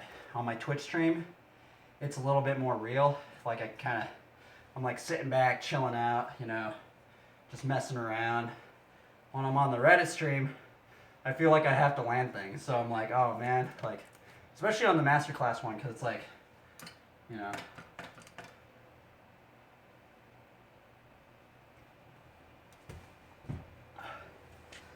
What else can we talk about? One of the first tricks, roll a joint up my bro. You know, I used to actually smoke a lot of weed when I was younger, but unfortunately it's too expensive now. I basically, I haven't smoked in a while actually. No, sometimes, a lot of my friends smoke. Sometimes I'll take like a hit every now and then, but not like I used to. I used to smoke a lot actually, but not any longer. Too expensive for me for the funds. So one of the first tricks I see a lot of BMX riders do when they get into flatland, this is actually probably the first trick you should learn, is the mega spin. So the mega spin, you're gonna put your foot, this leg right here, and put it on this peg, or if you turn clockwise, you're gonna want to put your foot on this peg. If you turn counterclockwise, you're gonna put this leg on this peg. I turn clockwise, so I'm gonna put my leg on this one. But this is generally the first trick I see everybody trying to learn, and it is a fun one. I didn't even do it right there. So you go up, you do a little carve. Oh my goodness, I can't even do it. No, there we go.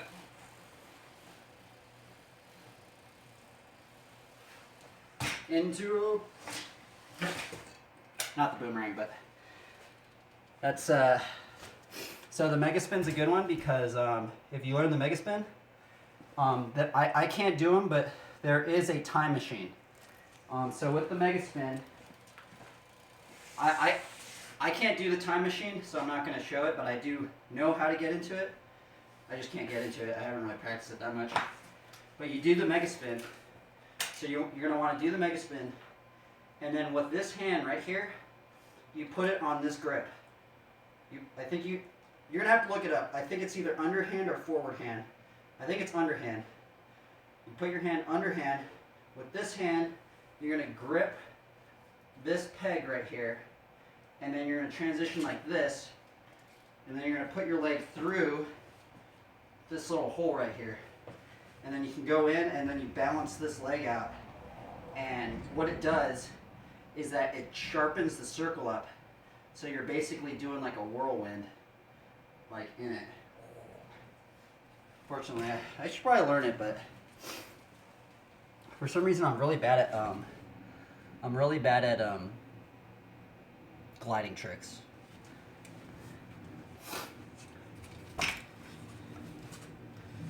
Get back into maybe the sutra stick beat. One of the tricks that the trick I probably maybe put the most time into so far, I think, just because I really wanted to learn it.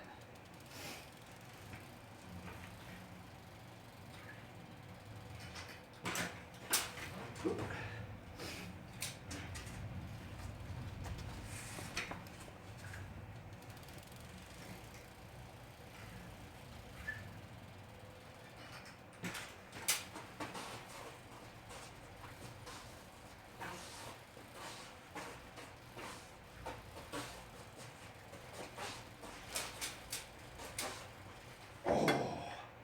Almost got it. That's the bar spin variation, which is really fun to do.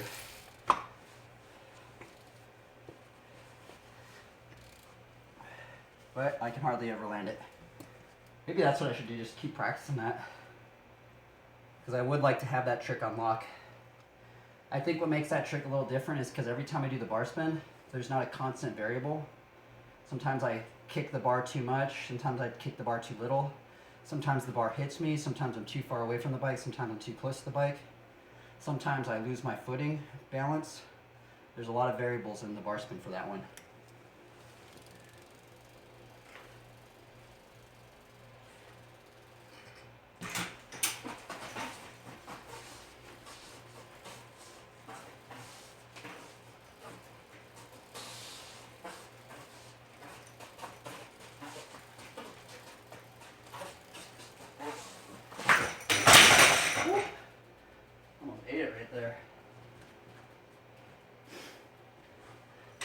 That's the other problem is like when you start hesitating, because the thing was I started hesitating, I was like trying to get that balance point and I was like holding on to it and I couldn't get it. Sometimes you just gotta like find that balance point, boom, and then just really just hook the bars, hope for the best.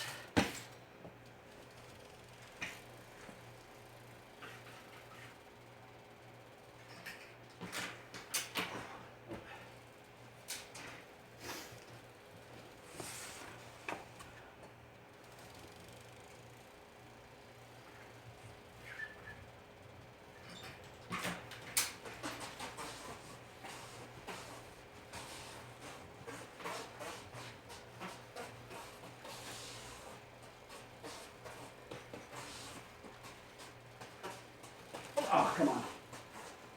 Ouch. Hesitated.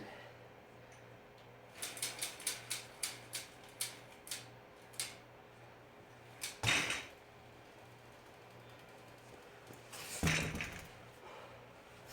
haven't landed that one in a couple days. Let's do some fire hydrants.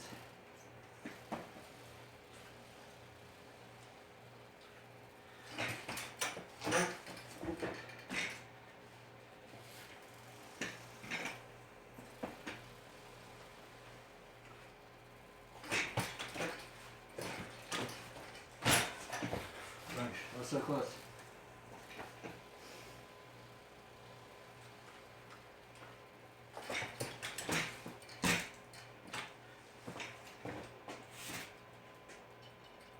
Brake's kind of loose. Gotta tighten that thing. I gotta tighten that up.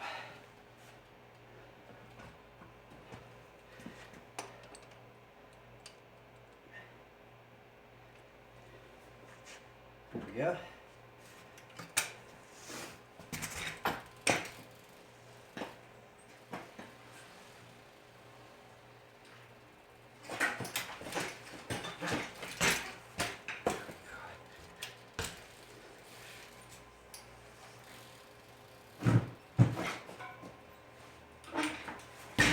Woo, that was scary. Almost ate it right there. Sometimes you get dead sailor a decade. So watch out. If you do decades, be careful. You can dead sailor a decade. I've seen some people get messed up. And it's when you hesitate. When you hesitate in a decade, there's a point where you can dead sailor it. So a dead sailor is like when you like stop moving. But there is a point like in the decade when you get to this point, if you hesitate and you don't torque it over, you can kind of get tangled up in your bike right there. So if you do learn the decade, just learn how to torque it, man. If you can torque the decade, you know, it's pretty easy. But if you hesitate and don't torque the decade, you can kind of get caught up in it.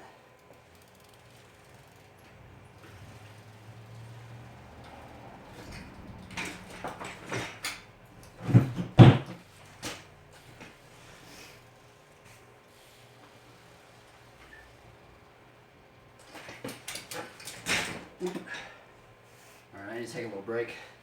I'm going to do some Shepard Slinging.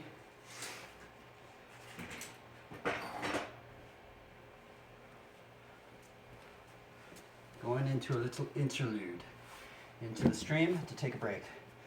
So we're going to get into some Shepard Slinging. So this white plate right there, whoop, that is the target for the Shepard Sling at the moment. I don't think I've even hit it. I don't think I've hit it on a Reddit stream yet.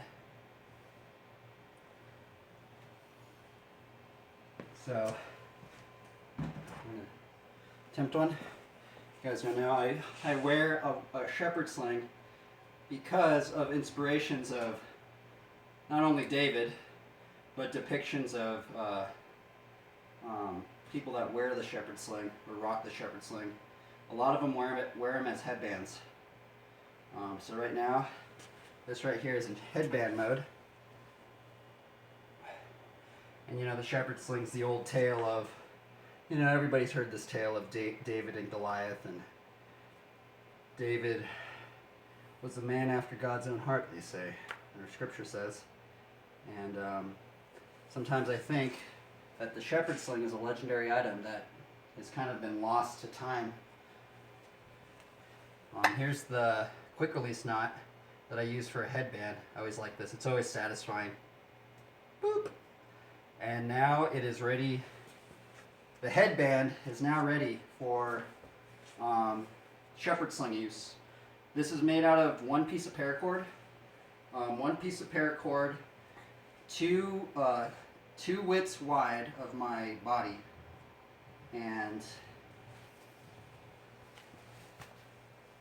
my string got messed up.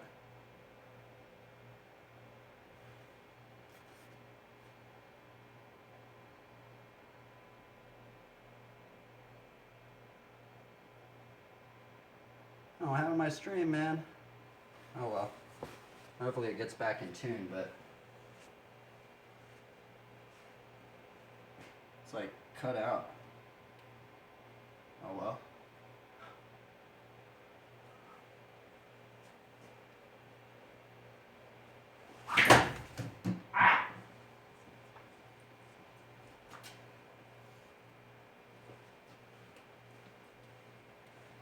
Oh, my stream froze.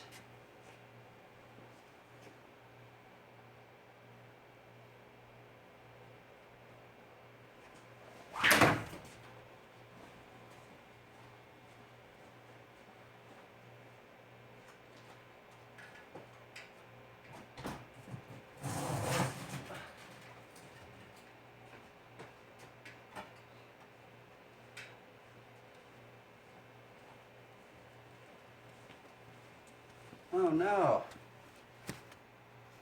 Huh. For some reason my stream doesn't work. Oh well.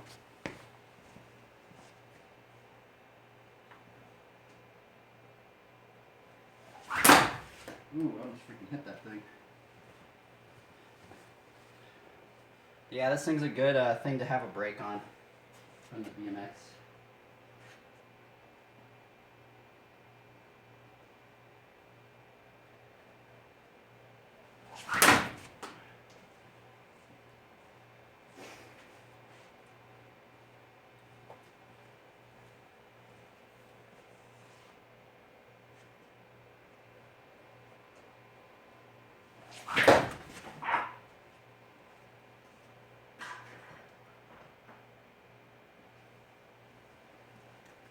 Huh.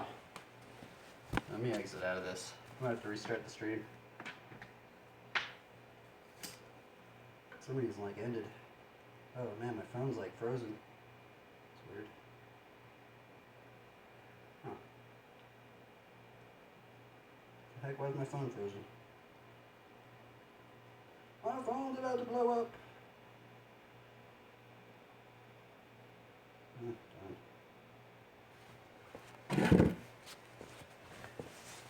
Oh, darn it.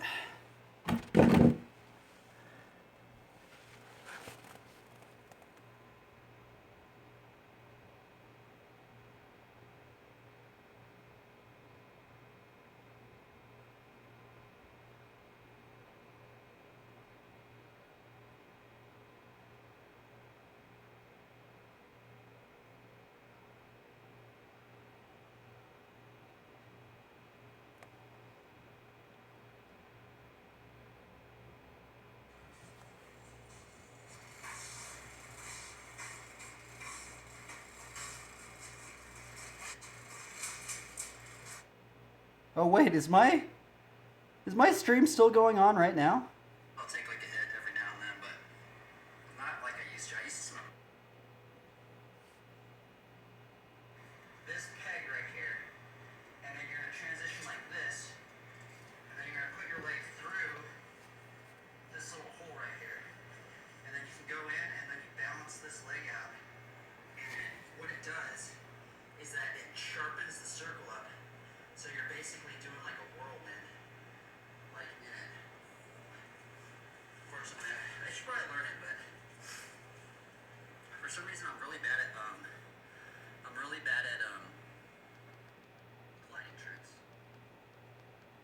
For some reason my stream doesn't work anymore.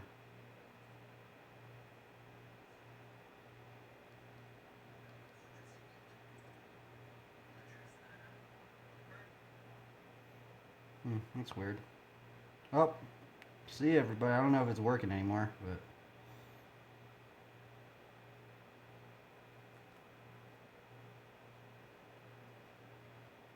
Oh well, I need to take a break anyway. We needed a break anyway.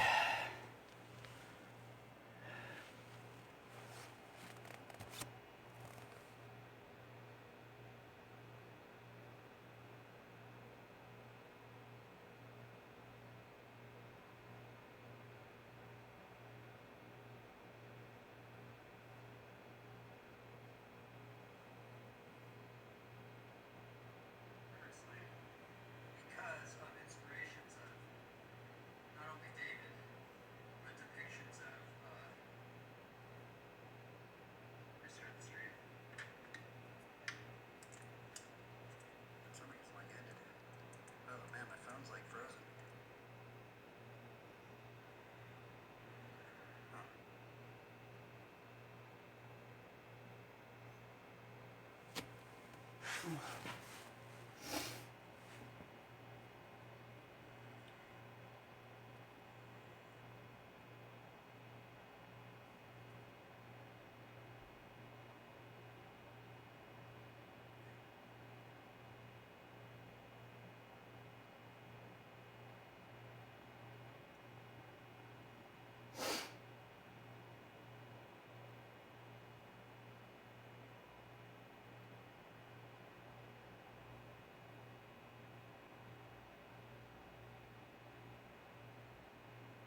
Okay, I need to take a little break then. For some reason the Reddit streams have been a little sketchy, man. They just like abruptly end. I don't know why, but oh well. We should try it, huh? Oh man, I kind of have like a bruise underneath my lower rib. It's not that bad, but I thought it was a cramp at first, but I bruised my rib a little bit yesterday. Okie dokie. Well, time for a break.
let's see here.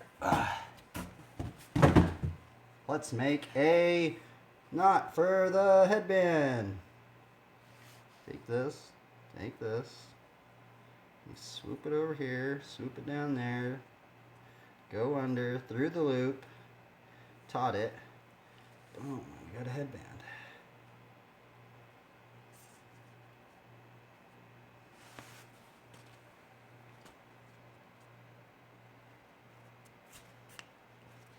Okay, I need to start practicing more of the locomotive.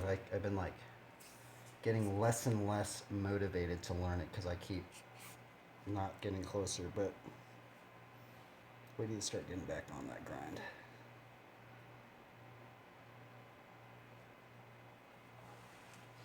The locomotive grind.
We need to hydrate. Hydrate, hydrate, hydrate, hydrate, hydrate.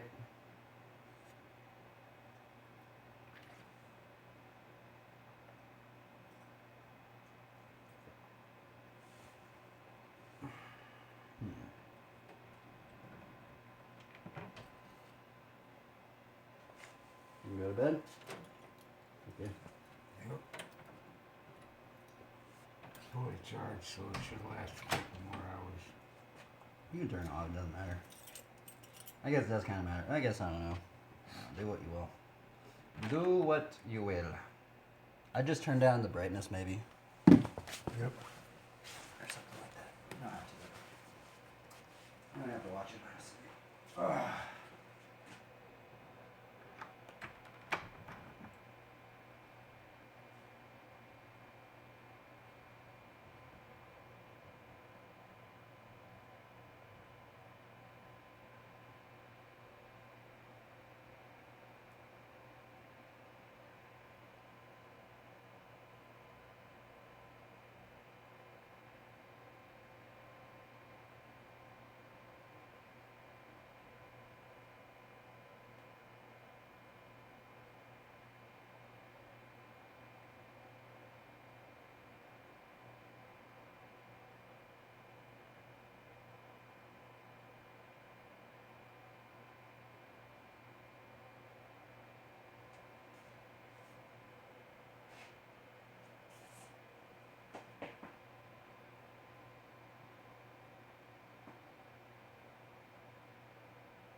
Okay, what are we doing? We're doing the locomotive. I said that I was going to do the locomotive, so let's get it.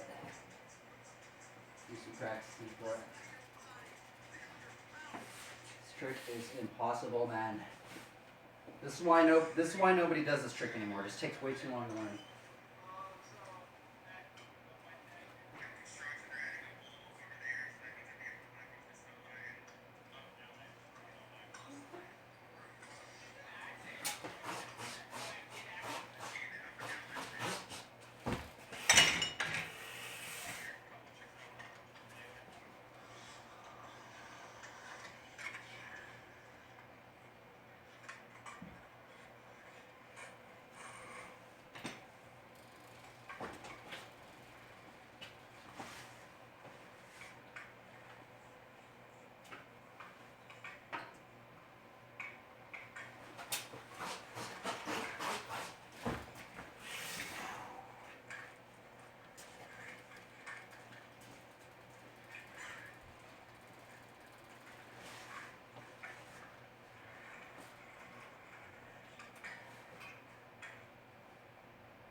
run right into it.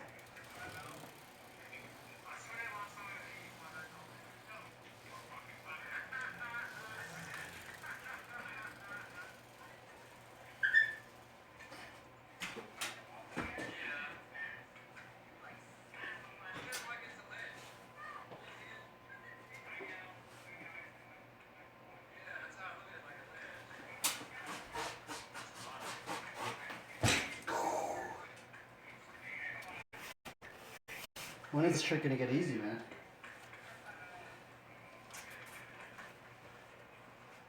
Still feels just as hard.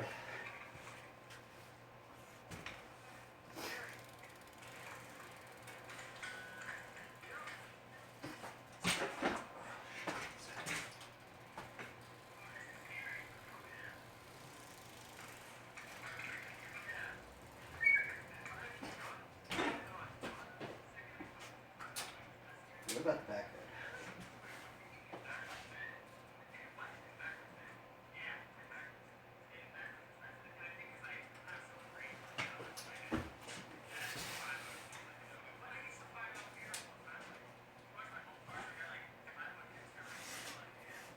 What about radio foot while there?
It's only been 2 hours. It feels like it's been way longer.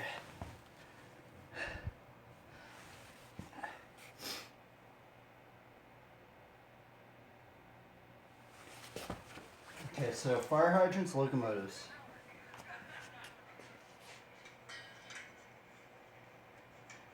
Oops.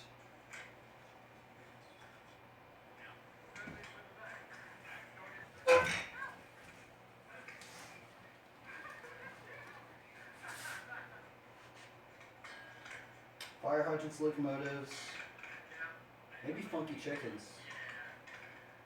I want to get the funky chicken down. Let's practice the funky chicken. You can't live forever, but you can damn well try. Alright. Oh, my seat's getting messed up. That's why.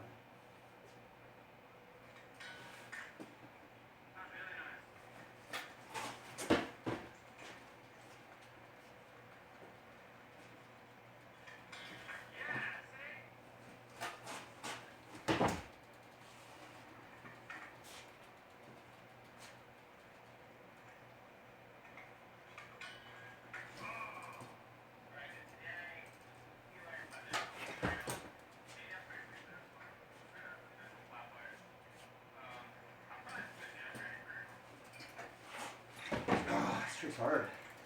All these tricks are hard.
My ribs hurting, so it's like I can't really do the. It's kind of hurting on the locomotive and stuff. So I've been trying to do some other tricks that are not as taxing on my rib.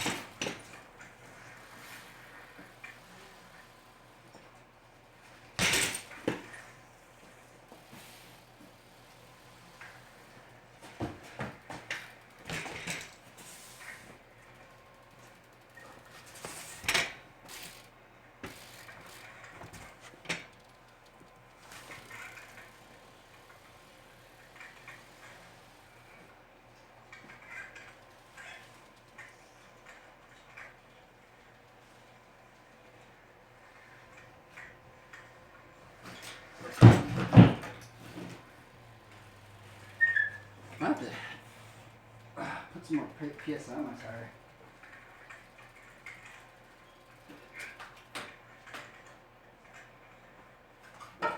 Let's try a different PSI.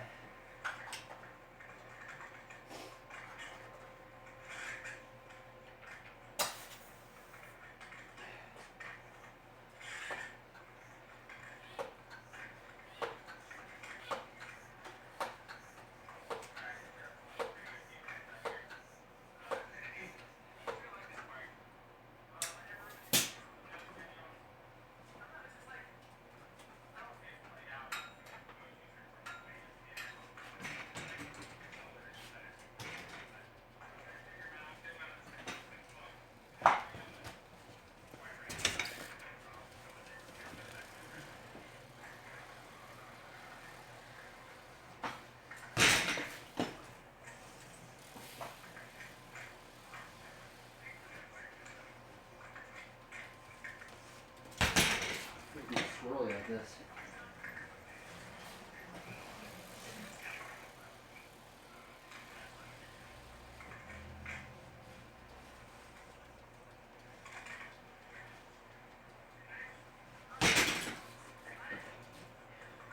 Here's sugar bucket like that with this much PSI.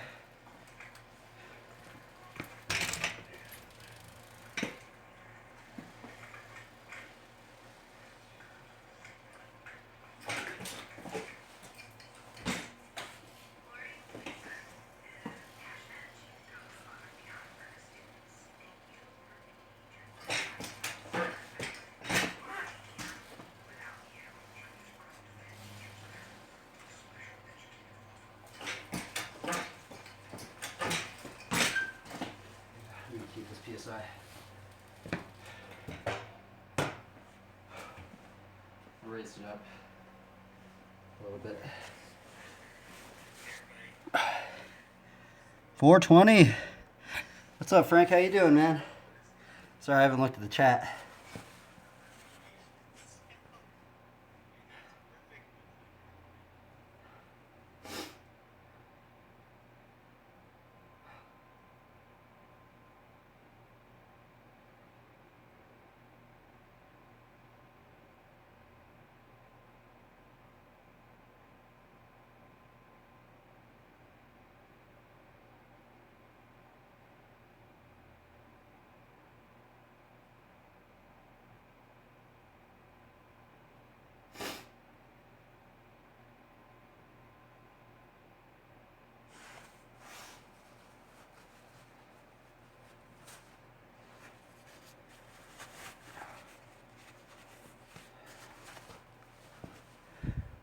Still there, Frank? Still there, dude? Oh, dude, my ribs hurting, man. Sucks. I like can't do some tricks now. It's just like, it does like not a bad pain. It's just like I feel it literally even when I'm like when I breathe in all the way, I like feel it bruised. That's the reason it hurt on hang 5, so I guess I'll just keep your hang 5s.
I wish I could do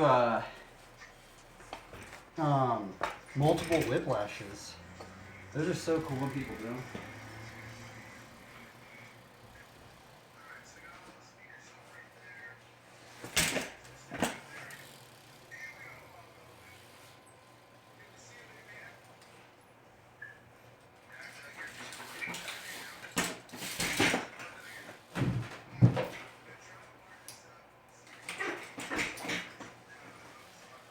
That's actually a line I could get down. I'm pretty consistent at that trick. I can almost do it every time now. I wish I could get all my other flatland tricks like that though. I guess it's not that hard. If I can do it almost every single time, I guess it's not that hard.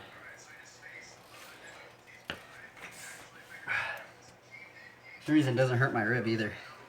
For some reason the what's it called? Getting into the I would try some locomotives. The thing is because I'm like twisting my body like that. Oh, I just like feel it right in my rib right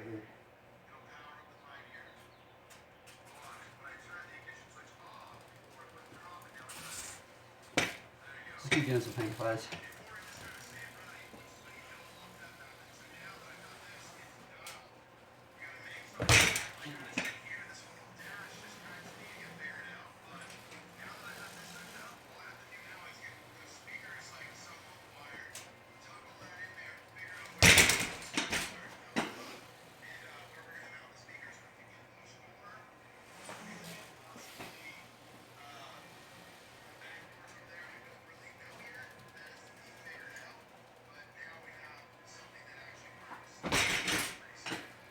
Yep.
Whoa, that was a strange scuff.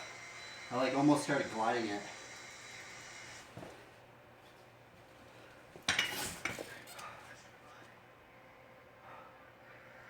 For some reason my hang fives feel so weird, man. Like I lost him. Like a week ago, I was so good at him.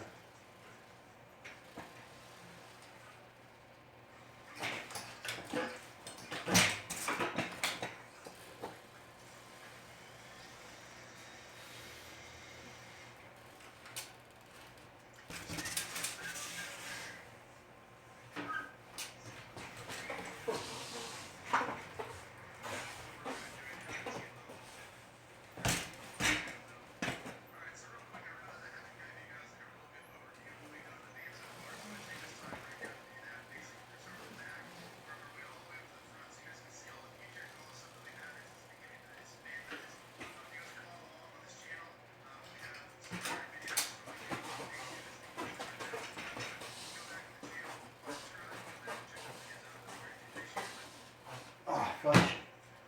Not the right angle.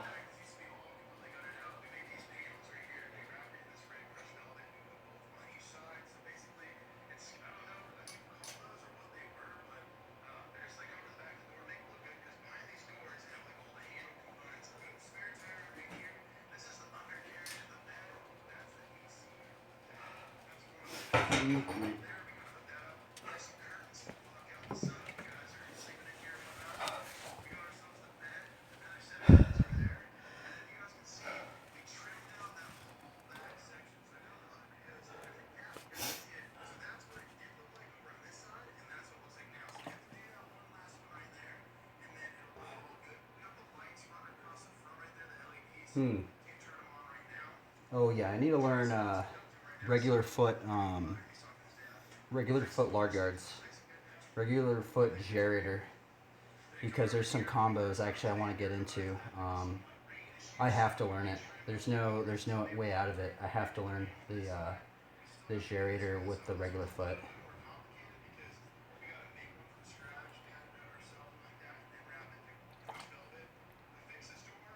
So I guess begin on that grind. I've been working on it a little bit. I think I'm gonna start making that a habit. Just a little bit of a regular foot gyrator every single day.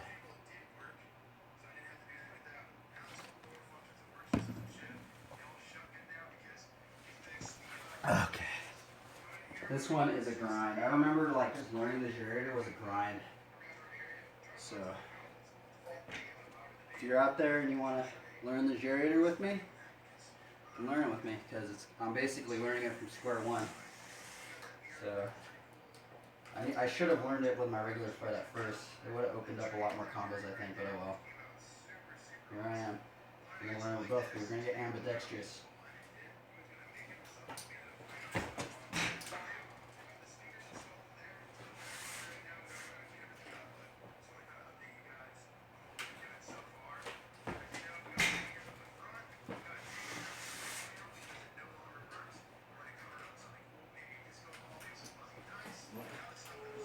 Oh,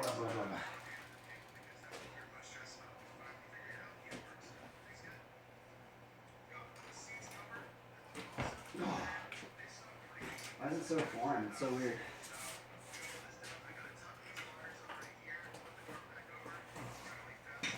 Oh, I almost did it right there. That was my best one I think I've ever done with my regular foot.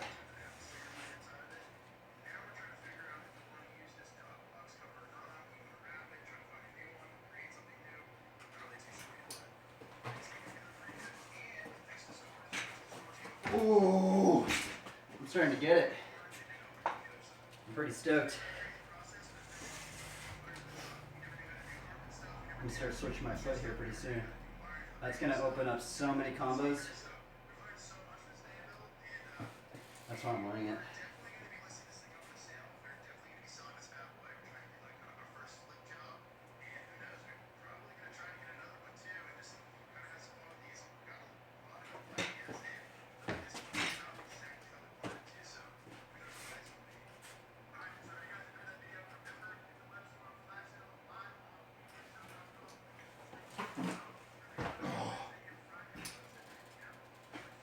See, it's so crazy because watch, I go on my other foot, and boom, the other way.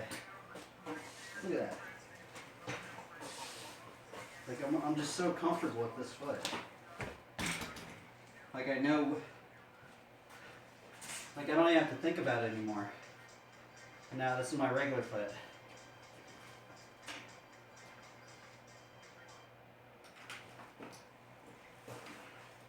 Oh, I almost did it. For some reason I'm like not scuffing it. I gotta like drag it back.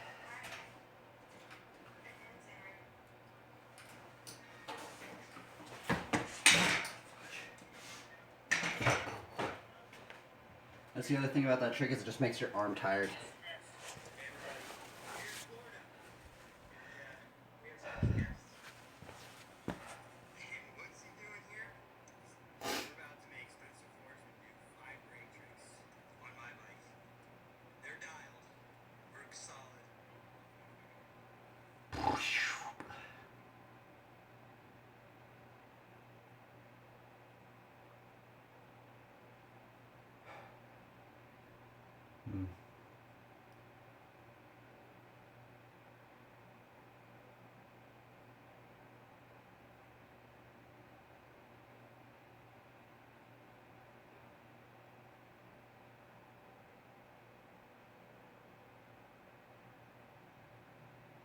Do do do do do do.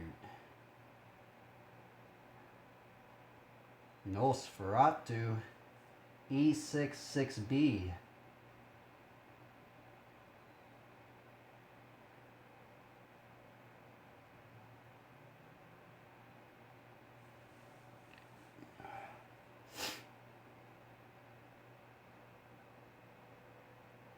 So I want to do, okay, so switch foot, or regular foot, gyrator, into switch foot, stick B, no hander, into undertaker to regular foot, stick. I want to learn the infinity combo. It's going to be the infinity combo that I'm going to learn.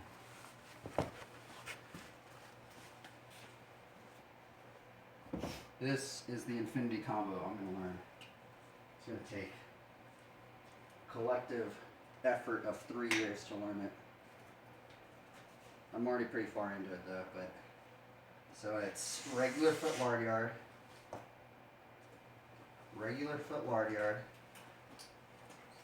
into switch foot stick B no hander, into undertaker into regular foot lard yard,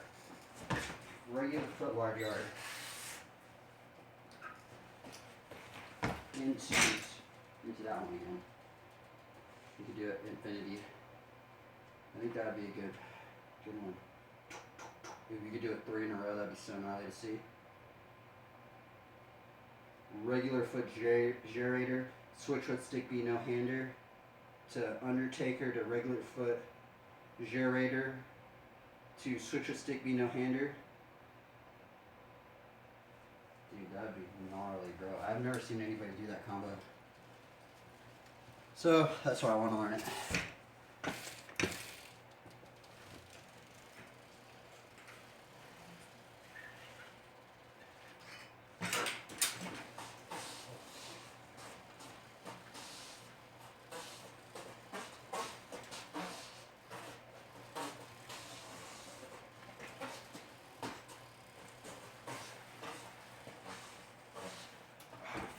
And then undertaker to regular foot. Whoa, dude. That's the combo, man, that I need to learn. I've never seen anybody do that one. I gotta learn the regular foot gyrator though. So we're gonna get on that grind.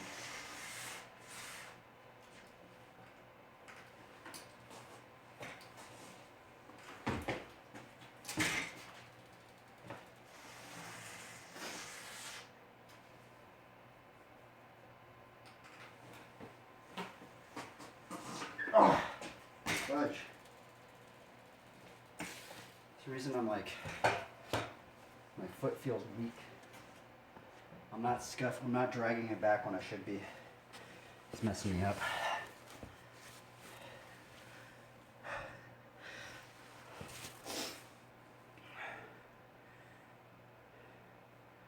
I wish that trick didn't tire your arm out.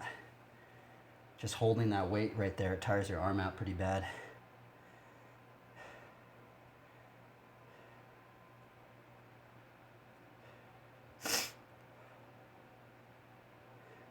Sorry to anybody that's watching this. I'm kind of like not in entertain mode. Maybe I should just go back into entertain mode. There's learning mode where I'm trying to learn a trick and I'm just grinding for a trick.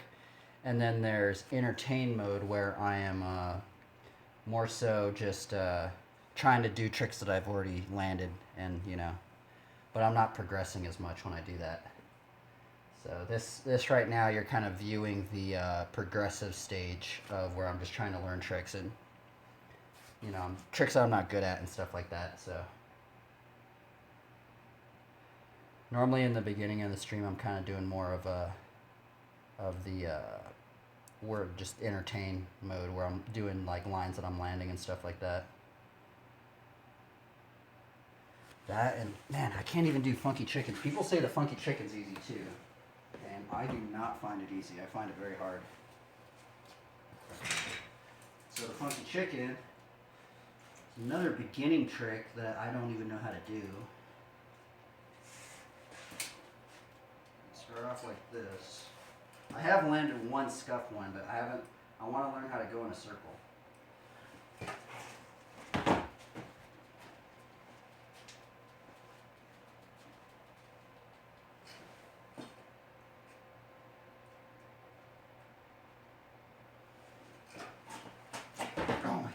freaking hard. Come on. Oh my goodness, I almost got caught up. This seat's like really bad too. If you do this trick, watch out because if your seat's like, see how the seat's peeling up like that? Look at that.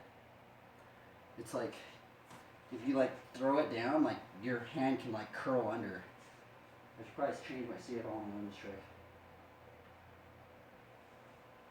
Another seat up. I'll put this seat on. This one I can really grab this thing.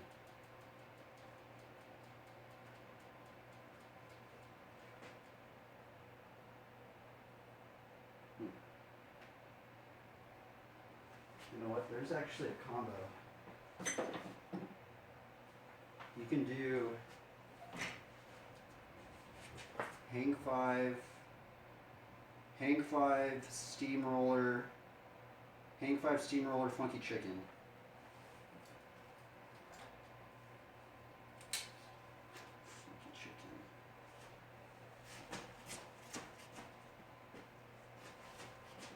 Funky chicken into backpacker. I've never even done the backpacker yet.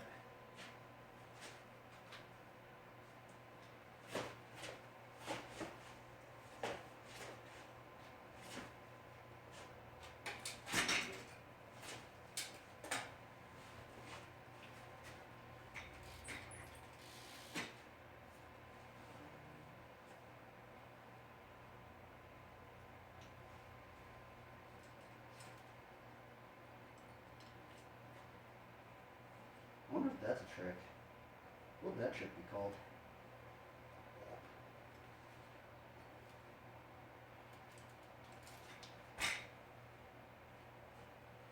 That's the one that Dave Smith does.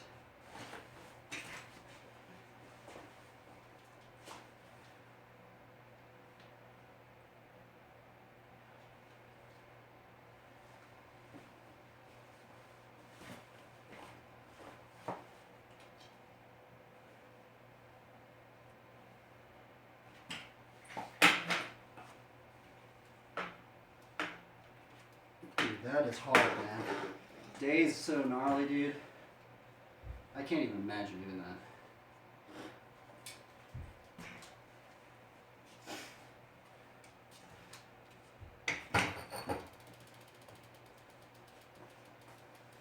Shoutouts to Dave Smith. Shoutouts to Dave Smith, man. That is a legendary combo right there. I don't think I'm ever going to win that one.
Sound. I always like crack my ground. Doing that. It sucks.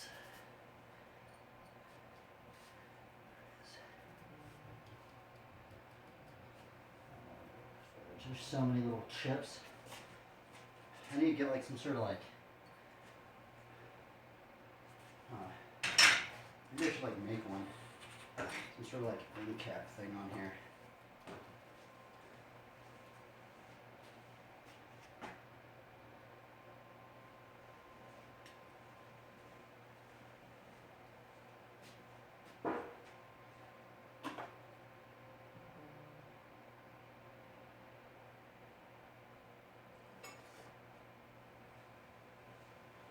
I'm gonna look that up. I wonder if there's a how-to on how to make like flatland BMX end caps for pegs. There has to be some sort of way to do it. I have to use a grip or something.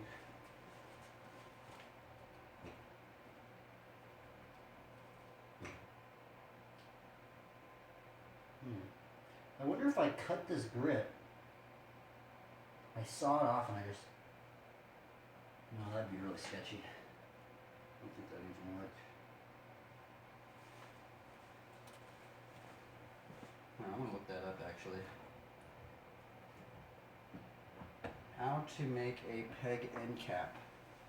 Flatland BMX.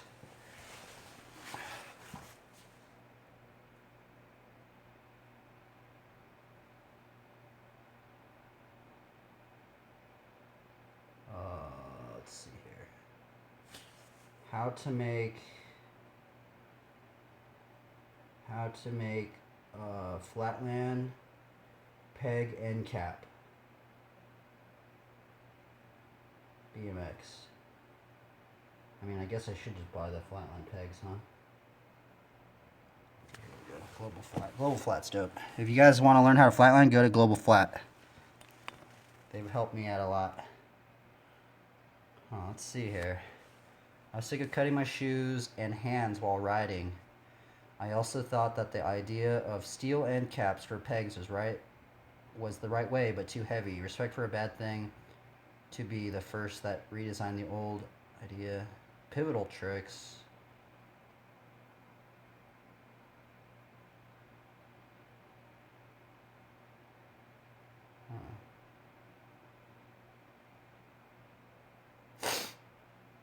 Round or flat, they get fixed by a headless screw. Interesting.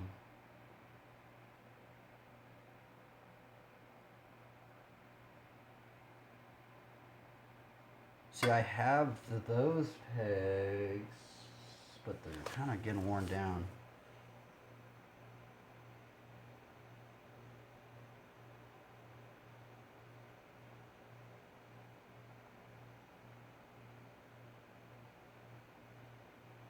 Oh, you know what? You probably need them to screw in, because it would actually make it really dangerous if you just had it fixed in there and you did a pivot on it. It would probably move your foot. So yeah, there's probably no way you can even make one without having to have it screwed in.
Oh, my ribs hurt.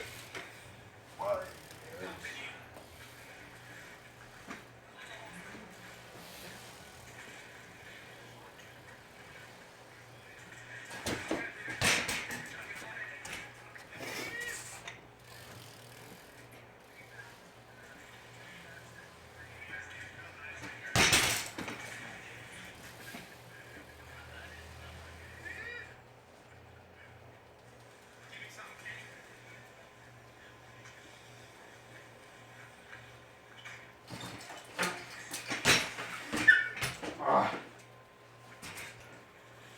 Yeah, I can't do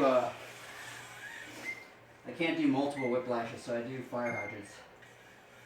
I should be doing multiple whiplashes instead of fire hydrants, but they're so much harder.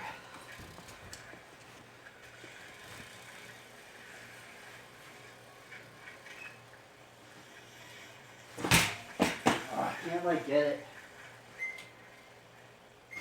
There's not even a how-to on how to do it.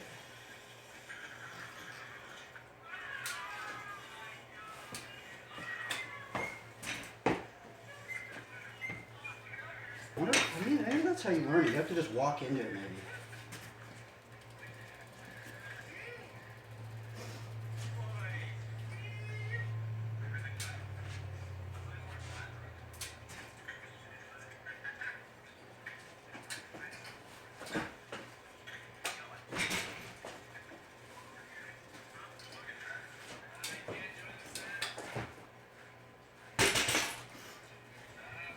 I think the problem is when I try it, I think I'm not going fast enough to even get my momentum to keep going.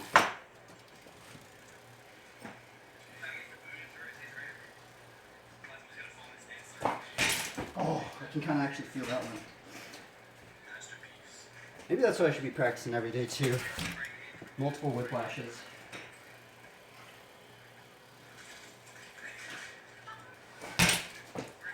See, why doesn't it?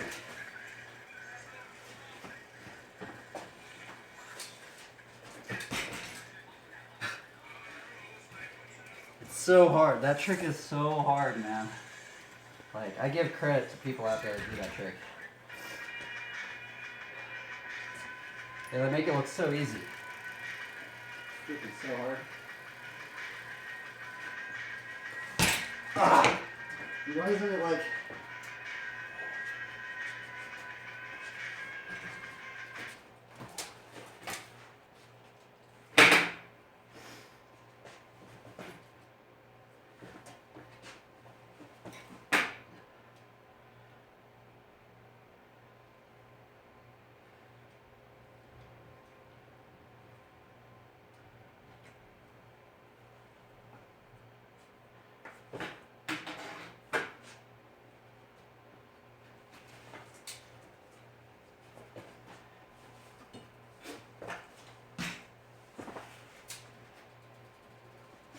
So I can visualize all these combos, but I can't do them. Cannot do them.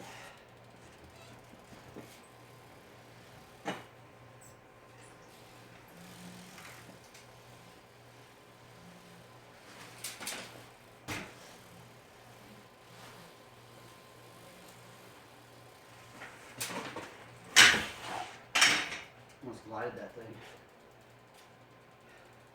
For some reason I cannot glide shit. I actually need to learn how to glide. Should probably just stop scuffing, but I don't know, man. I don't know how they even glide. How the heck do you even glide? It's freaking hard.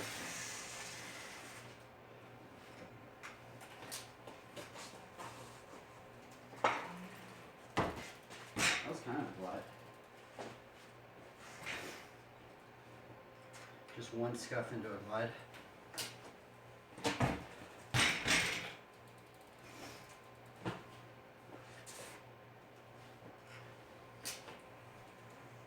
Ooh, that was almost right there. It's just weird. Can't do it, I don't know. I gotta learn it.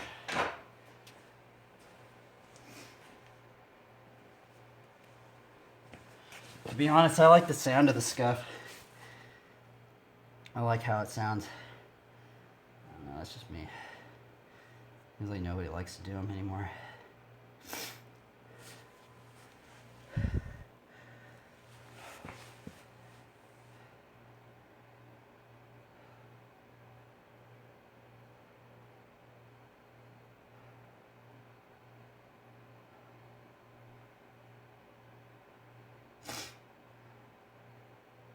Wait, did I not finish watching this? Oh.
Ate it.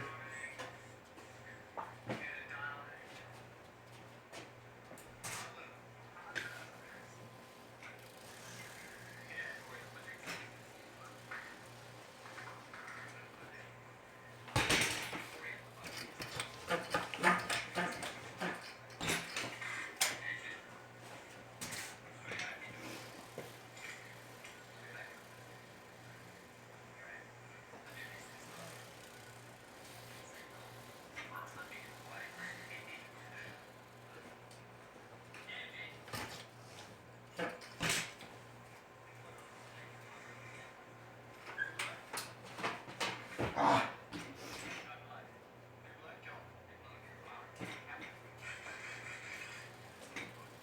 I want to learn whiplash, hang 5 to backwards hang 5 whiplash.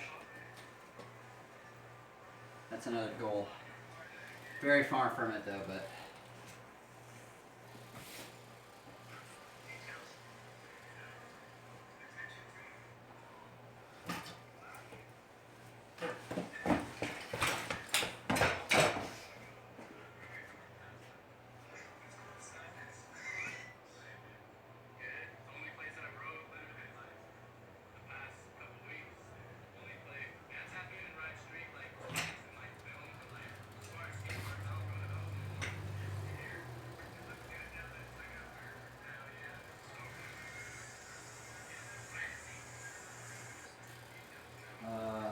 Okay.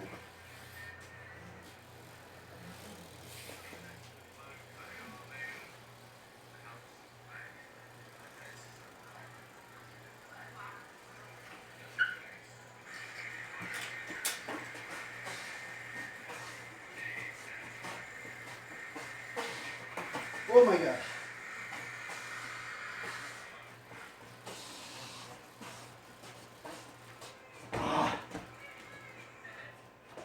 I have not been landing that trick lately, man.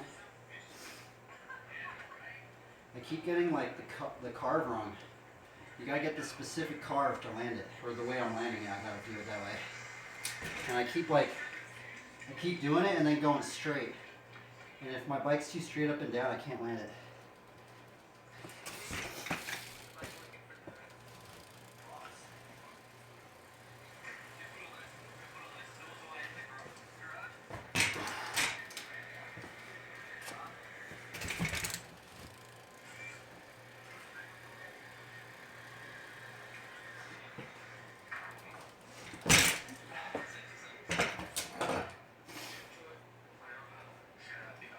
I need some more water.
Water.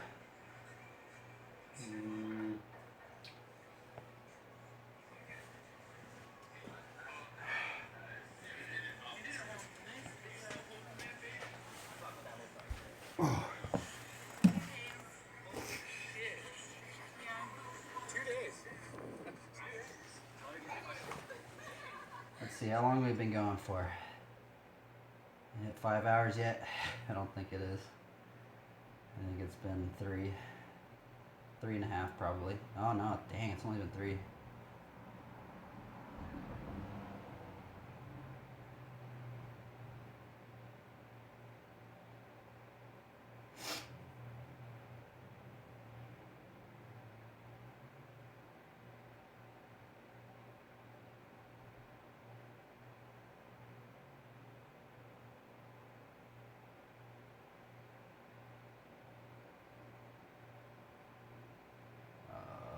Let's see here. What are we doing?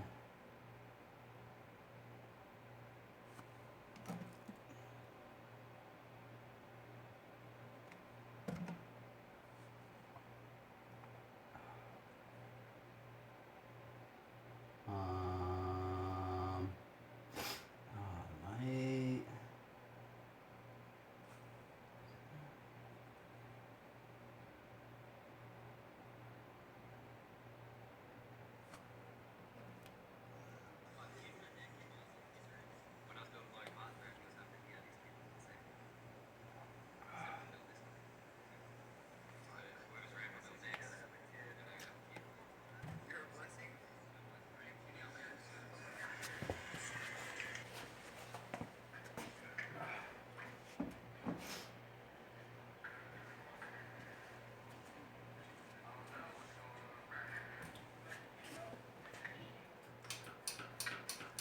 Do some fire hydrants.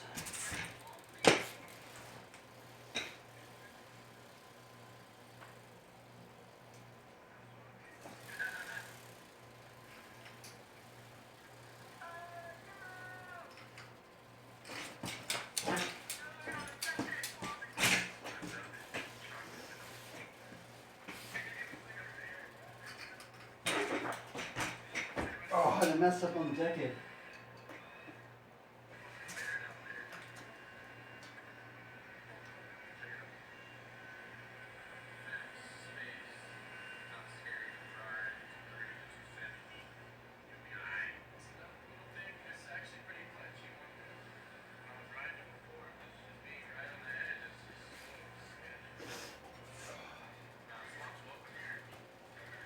Yeah, I can't believe I bruised my rib yesterday. Darn grips, man.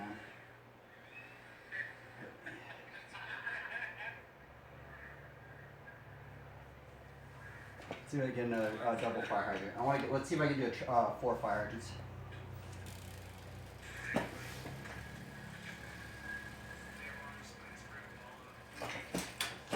Nope.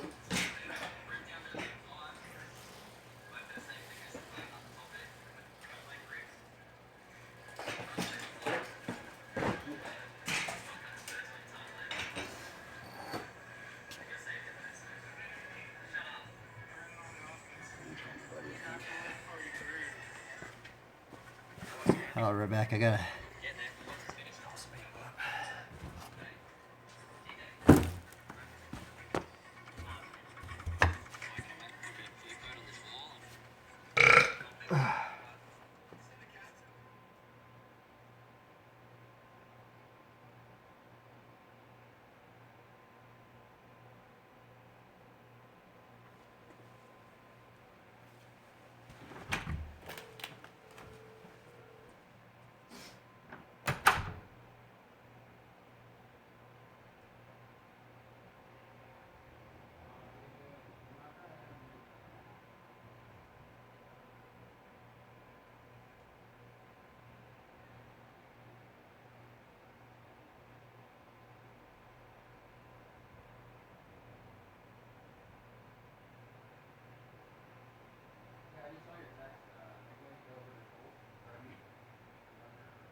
Oh, why is my rib hurts?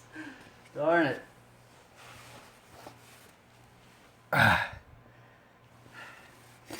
Hiya papa lika paka tuka chakapa. Okay, let's see here.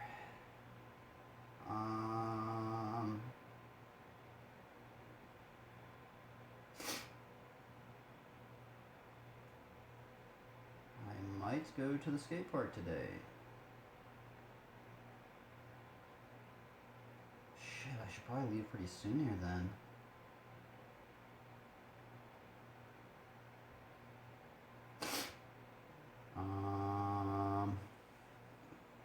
Let's see here. Oop, eep, op, eep, eep, oop, op, eep, eep.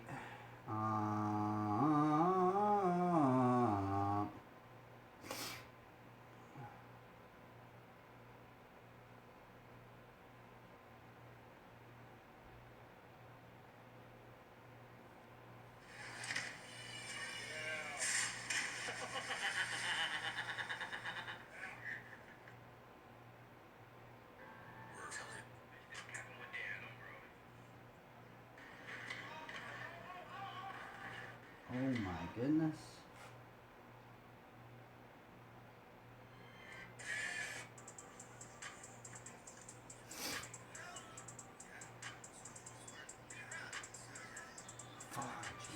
Kind of sucks because when I go to the skate park, I really want to be on top of my game too, but.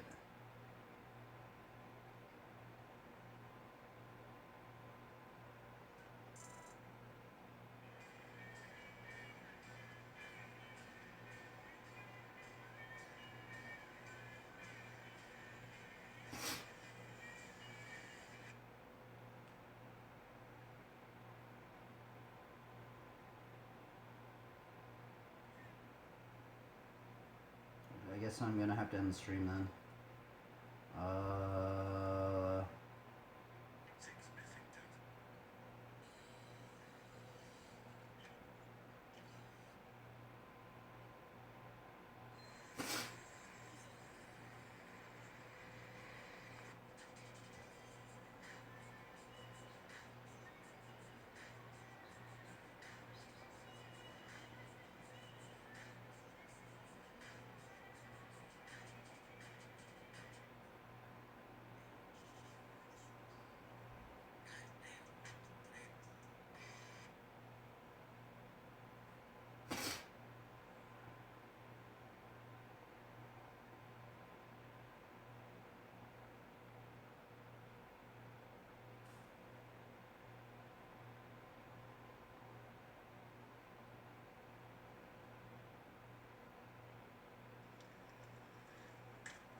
Alrighty, everybody. I gotta head out. I gotta get ready to do some stuff. The stream's gonna be a little bit shorter today. This will end it with scripture.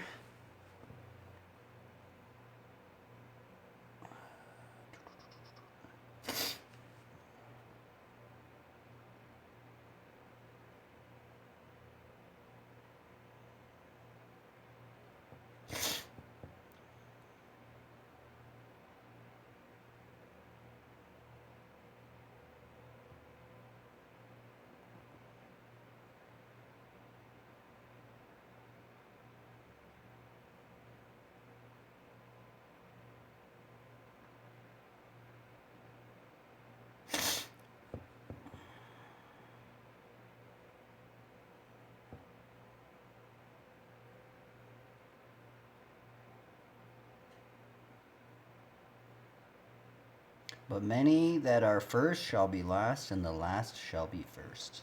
Matthew 19:30.